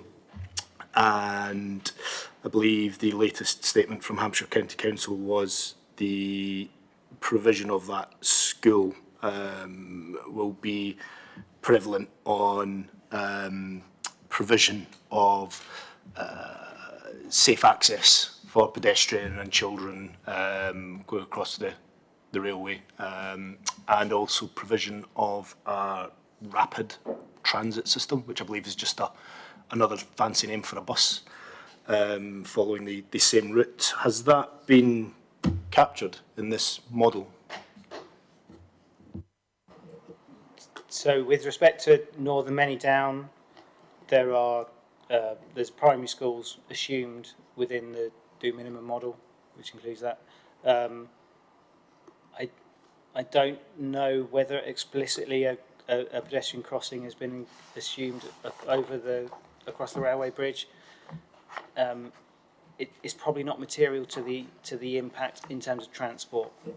Can I just clarify that it's actually a secondary school that they're proposing to build, but for the secondary school to be built, they require having that access from south to north Manydown, and I think having quite a large secondary school in that part of Basingstoke, I think you most probably would be interested in the traffic flow, certainly between 7 and 9 and 3 till 5, and what impact, because if that hasn't been taken into the model, then where are we suggesting that school traffic's actually going?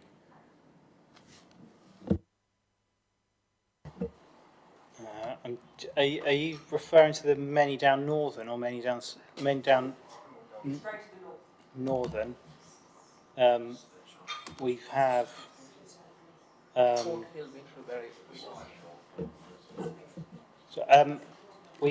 I believe we've got a few primary schools but no secondary school in that do minimum assessment, but I'd need to check the detail of that.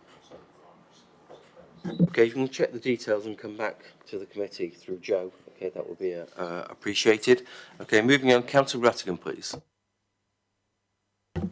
Thank you. The assessment takes account of jobs and homes.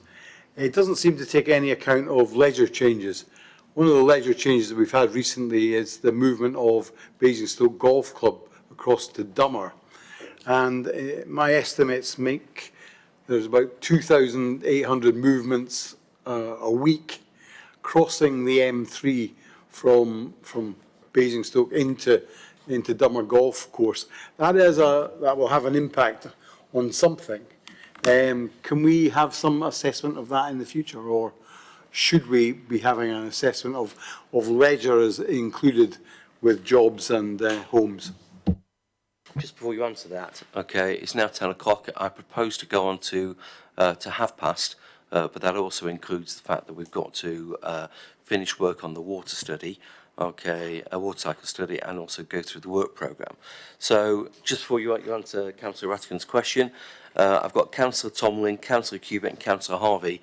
I want questions to be very brief, please, okay, and then we'll move on. So if you can answer Councillor Rattigan's question, that would be great. So jobs includes jobs in leisure as well. In terms of the number of movements to the golf course, I would suspect not many of those during the AM and PM weekday peak hours. Therefore, whilst the jobs are included, the actual numbers I would suspect are relatively low, but we can check the detail. I'm asking those people who play golf, and I do, we play at 7 o'clock, 8 o'clock, and we play at this time of year in the evening at 5 o'clock and play 9 or 18 holes at this time of year. So the leisure impact of changing leisure movement is colossal. So if we had a Disney at Upper Swallock instead of homes, that would have a direct impact on transport movements. And therefore, is there not some way of including, not perhaps for us now, but at some point in the future, saying leisure can have an impact on transport? Leisure does have an impact on transport. if there was a Disney, it would certainly be included in the model and reflected, not just in terms of the number of jobs and the people who are going there to work, but the people who go there to visit as well.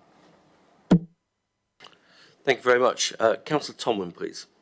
Thank you, Chair. Well, very briefly, this is a general question, maybe to officers. I must be missing something, because I thought that the transport assessment that we were doing was there to help us justify the sites that we were proposing in our draft Reg 18, and therefore to identify effectively how we could mitigate those sites or make them come forward, thus what the developer might well have to pay, not setting the 106 agreements, but those are how we would fund it and the probability. And I'm not getting this. What I'm hearing is the inspectors being told, that's all right, 10% increase in a queue, 10% there, 5%, 6%, it'll be okay. It's not achieving what I thought we were sold it as. That's really a comment, if anybody can answer. Yeah, so we do say that some mitigation is needed, and it's also part of the transport assessment to say how that is going to be delivered, or if there's a realistic prospect of it being delivered. Alongside this, there's also the infrastructure delivery plan, which also sets out where funding comes from as well. So the TA will detail that information. Okay, thank you. Councillor Cubitt, please. Yes, two things. The term of reference for your report, who told you, because Parsons and Brinkerhoff did a Western bypass evaluation, and Hampshire County Council specifically said in their submissions to our original local plan 2016 that they were hiring transport experts to do the Western bypass. So who instructed you to not include a Western bypass in your evaluation? My colleagues to the right specified the assumptions that should go into the modelling. So can I ask that question of officers then, please, Mr. Chairman? Who officers decided that we would employ transport experts and we would not consider a Western bypass in their evaluation? So it's not a unilateral decision upon Basingstoke and Dean officers. It is a case of when we commissioned our consultants to help us with the LPU going forward, we had initial conversations with the highway authorities, so Hampshire County Council for the local highway network and National Highways for the strategic road network. And part of those early meetings was a scoping exercise to identify where there are committed improvements or improvements that they wish to be pursued. The Western bypass wasn't identified through that process as something that they considered to be necessary for the local plan development. There has been documents in the public domain, such as the Western Basingstoke position statement, and I think that doesn't identify the need for a Western bypass either. Are we allowed to see the minutes and who was the attendees at those meetings that scoped out that there was no need to evaluate a Western bypass? So I think this report sets out those items that were identified as being necessary to include. So we didn't have approached them to, go for a massive potential list of potential things. It was more, what do you think are pertinent to the study, and that's what's been recorded. So I can't even recall if the Western bypass was a particular item to be discussed, because it's not an entity that's committed. It's not in any existing high level. It's not in the local transport plan, things like that. So I appreciate there's a lot of debate around it and a lot of history, but I thought that the last statement from the County Council made it quite clear that they weren't pursuing that type of approach, notwithstanding that if one goes back to the likes of the structure plan, there were sort of hints of that thinking process back at that time, but clearly that's a document that's from away. It's very, because we're running out of time, I'm fully appreciative of that. I just want everybody, I think this needs to be delved in a little bit deeper, because Hampshire County Council explicitly said in their submissions to the inspector that they would commission a study to evaluate the benefits of the Western bypass. So to purposefully not include it, after that public statement is very perverse when we co-own Manydown. So somebody has made a political decision, and I would like to know, because it's clearly not the officers. Secondly, somebody has made clearly a political decision to evaluate a spine road through the development north to south onto the A30 and possibly the M3 east of Basingstoke. Again, that's a political decision that somebody has clearly made, and I don't think it's fair for officers to be blamed, but I think that we as members for our borough have a right to know who politically took that decision. Thank you. Thank you very much, Councillor Cubitt. Okay, and I'm sure officers will come back to us on that. Very finally, okay, Councillor Harvey, please. Thank you, Chair. I want to go back to the Manydown point, because the last meeting obviously had the county councillor who came along and stated that he had been told by the county council that unless there was a direct access north and south, from North Manydown to South Manydown, that the allocated secondary school that had been promised as part of North Manydown to the Winkleberry community, that was used as the excuse for closing Fort Hill, that the community was promised, you will get a new secondary school on North Manydown to compensate for the loss of Fort Hill. The county council said that as an education team. It was part of all the plans that I've ever seen for North Manydown. Now, if that's the case now, that there will be no link north and south across that particular road, Pat Lane, there's no way of getting north and south in the way you're describing. If I've understood you correctly, then can you confirm to me whether or not the secondary school as proposed in North Manydown is in fact going to happen? Is it secure or not secure? And if you can't answer that, I need to know who can answer that. And obviously you've transport assessed it, because it must reflect the 12,000 figure. It must be in that 12,000 figure, because it relates to accessing the 339, and colleagues from Kingsclear must appreciate it affects there. Equally, coming north out onto Pat Lane, because of the southern access out, that must equally be affected. So where do we stand on that? Because it seems to be, it's quite a serious point. Councillor Cubitt, can we please just make sure there's one meeting? Thank you. So I think we need to go back and check if that secondary school is in the modelling, whether it is or not, whether it should be or not in the modelling, and then the question about is there a secondary school, should there be one there? That's not something that I can answer. But again, this relates to Councillor Cubitt's question. Whoever is making the decisions, for example, the spine road through east of Basingstoke, or example, not doing the bypass as described, or this road and relating to the secondary, somebody somewhere is making decisions that is shaping the work you are doing.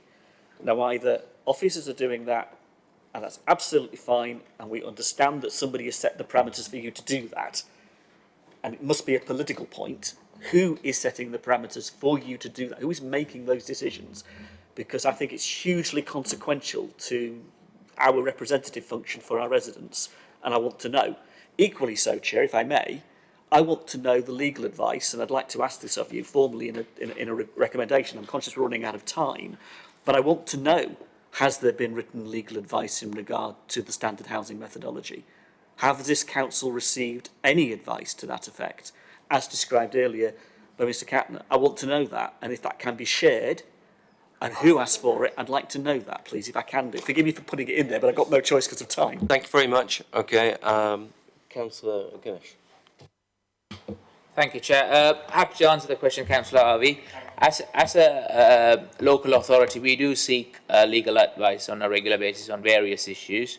So at this point, we have sought legal advice on standard method, which can be made available to members for you to be in present with an officer to view the legal advice, and for your own benefit to make sure that that you get the sort of idea about what has been sought and what has been advised.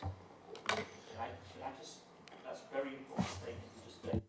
Holder, can I just come back in on that? Are you saying to me that I can privately as a councillor see that information, but I cannot share that beyond anybody else? Because I think it is in the public interest because of the gravity of what we are discussing as a local plan, because of the debates we have had in this council chamber publicly on this matter, that legal advice be shared. It's clearly legal advice that is influencing a decision-making process, quite clearly.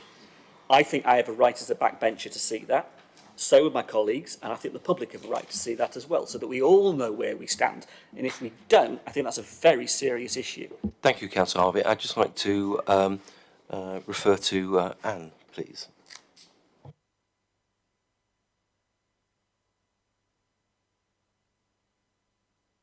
The right to see it. Often advice like that is members get to read it in a room, they don't get to take it away necessarily. We wouldn't share it with the public because it is privileged legal advice and could be used for various purposes that could affect our progress on the local plan. I think there's a democratic issue here. There is a very serious democratic issue. I totally respect what you're saying, Anne. I understand what you're saying. But this goes to the heart of local democracy in my mind. Either we are here as the representatives of the people producing a local plan that we are doing in the best interests of our residents, in which case the information should be public. Why is it privileged? For whose purpose is it privileged? It shouldn't need to be privileged. It's a piece of information relating to the debate we are having about the formation of our local plan. I don't understand. It's not commercially sensitive.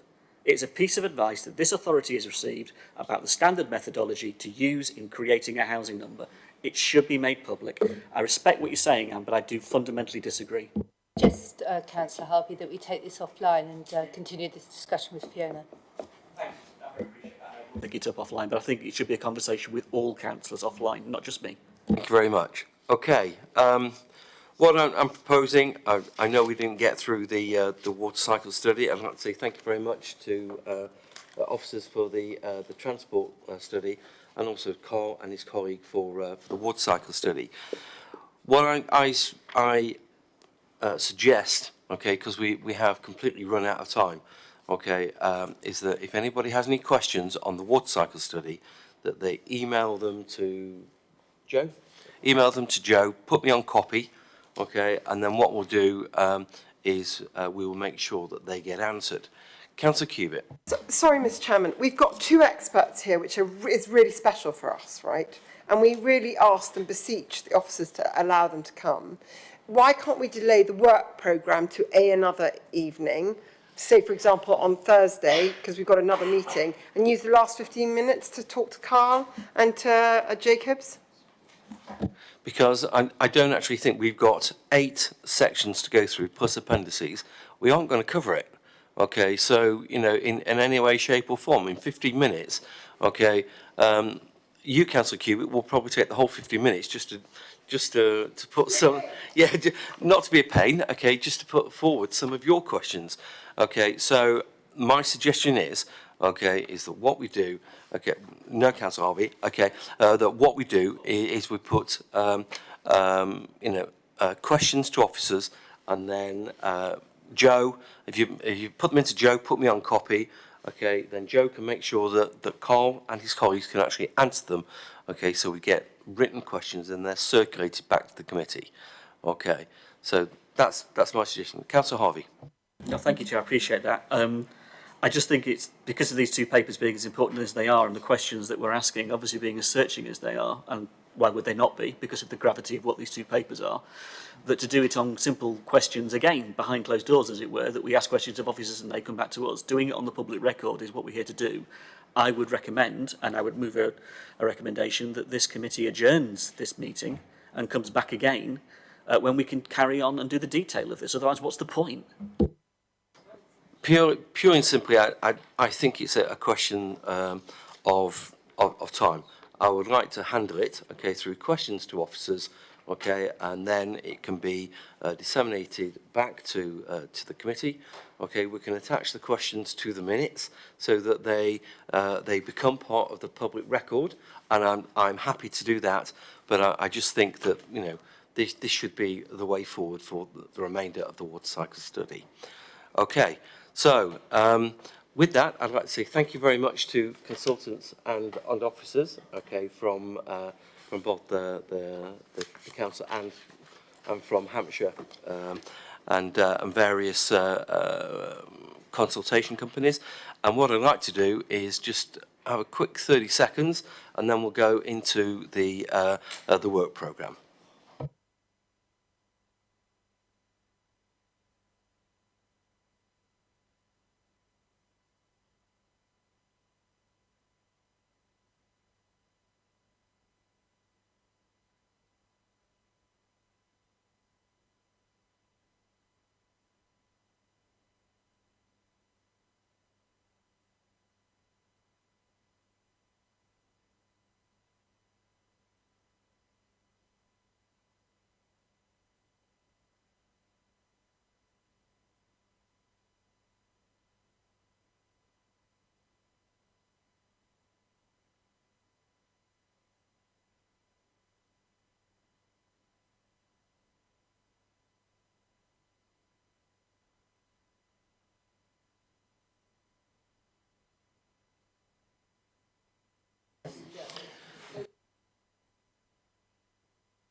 Councillor Cubic, can you take your seat, please?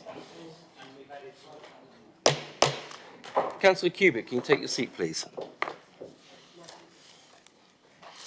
Okay, committee, just very finally, okay, I just want to go through the work programme, okay, that we have in front of us. There was a lot of work done, okay, at a meeting with officers and with heads of scrutiny, etc. Okay, this last month. Okay, so if we look, we've obviously got the 18th of July, which was today. Okay, then we have Thursday, which is a local plan update to consider the draft spatial strategy and site-specific allocations. Okay, and review and comment. Then moving through to September. Okay, we have maintaining amenities and green spaces on the 1st of September. Okay, safety in high-rise residential buildings. Okay, and the leisure park master plan. Okay, this is a top line. Okay, strategic paper. Okay, with the details for the leisure park going to CP. Okay, so then moving on from September, from the 1st of September, then on the 3rd of November, we're looking at the transport strategy. Okay, where we are provided with an update on the progress of the transport strategy, and then moving through on the 5th of January, we have the AMR. Okay, lovely report. Okay, so we'll look forward to that. Okay, and along with the AMR, we will have the infrastructure delivery statement. Okay, so and that will just leave us then with effectively the 2nd of March to fill. Does anybody have any comments on the work programme so far? Councillor Harvey. Just quickly, Chair, can I just ask the Cabinet member, if we're debating on the 21st of July the spatial strategy, and it says here allocations prior to Reg 18 consultation, is it your intention to take the Reg 18 through Cabinet in September, or will that come to Council at all? Are you going to make it as an executive decision, or is it going to come to Council as well? Right. Sorry, could you... That's it. Yeah, so intention is to take it to Cabinet in September. Forgive me, it's not your intention to take the Reg 18 to Council, it's your intention that the Cabinet alone as the executive will make the Reg 18 decision. That's correct. That's right. Great, thank you. So the only other thing that we have is the task and finish groups. Okay, we had 2 motions. Okay, committing to sustainable development and the character of the villages that are near to Basingstoke. And I'd like to ask Councillor Tomlin, please, for an update. Thank you, Chair. Right, the good news is we have got a meeting on the 27th of July, open to the 10 members who volunteered to join. I apologise for it taking so long. I'm rather disappointed, but it is what it is. I have asked at that meeting that we will look at both the scope of both of those motions, and we will get some background from officers to do with how the local strategy, local rural strategy was worked out, numbers and explaining spreadsheets and that kind of information. And I've asked for officers to attend again for the conservation and the climate change impacts on conservation areas and building motion to come along to explain the current rules at national level and also to benchmark what other councils do. So we should have an understanding at that meeting to be able to then set ourselves a work programme from that. So apologise it's taken so long, but next Thursday. Thank you. Thank you, Councillor Tomlin. Just want to reiterate that if you're having trouble getting, information from officers or from any other source, then please just let me know and I'll do whatever I can, okay, to help. Thank you very much. Thank you for a long meeting. So I thank you for your patience, committee, and I look forward to seeing everybody back here on Thursday. Thank you very much. Oh, Councillor Watts. My apologies for Thursday. I'm away on business, so a substitute for me. Okay, thank you very much for letting me know. So advised. Councillor. Yeah, apologies, I won't be here on Thursday. Councillor Kotcher's standing in for me. I've emailed you as well and copied in Democratic Services. I got told off today, apparently, even though nobody's standing in for me. Thank you very much. I'm so advised. Thank you. Okay, so I'm closing this meeting at 10:25. Thank you very much.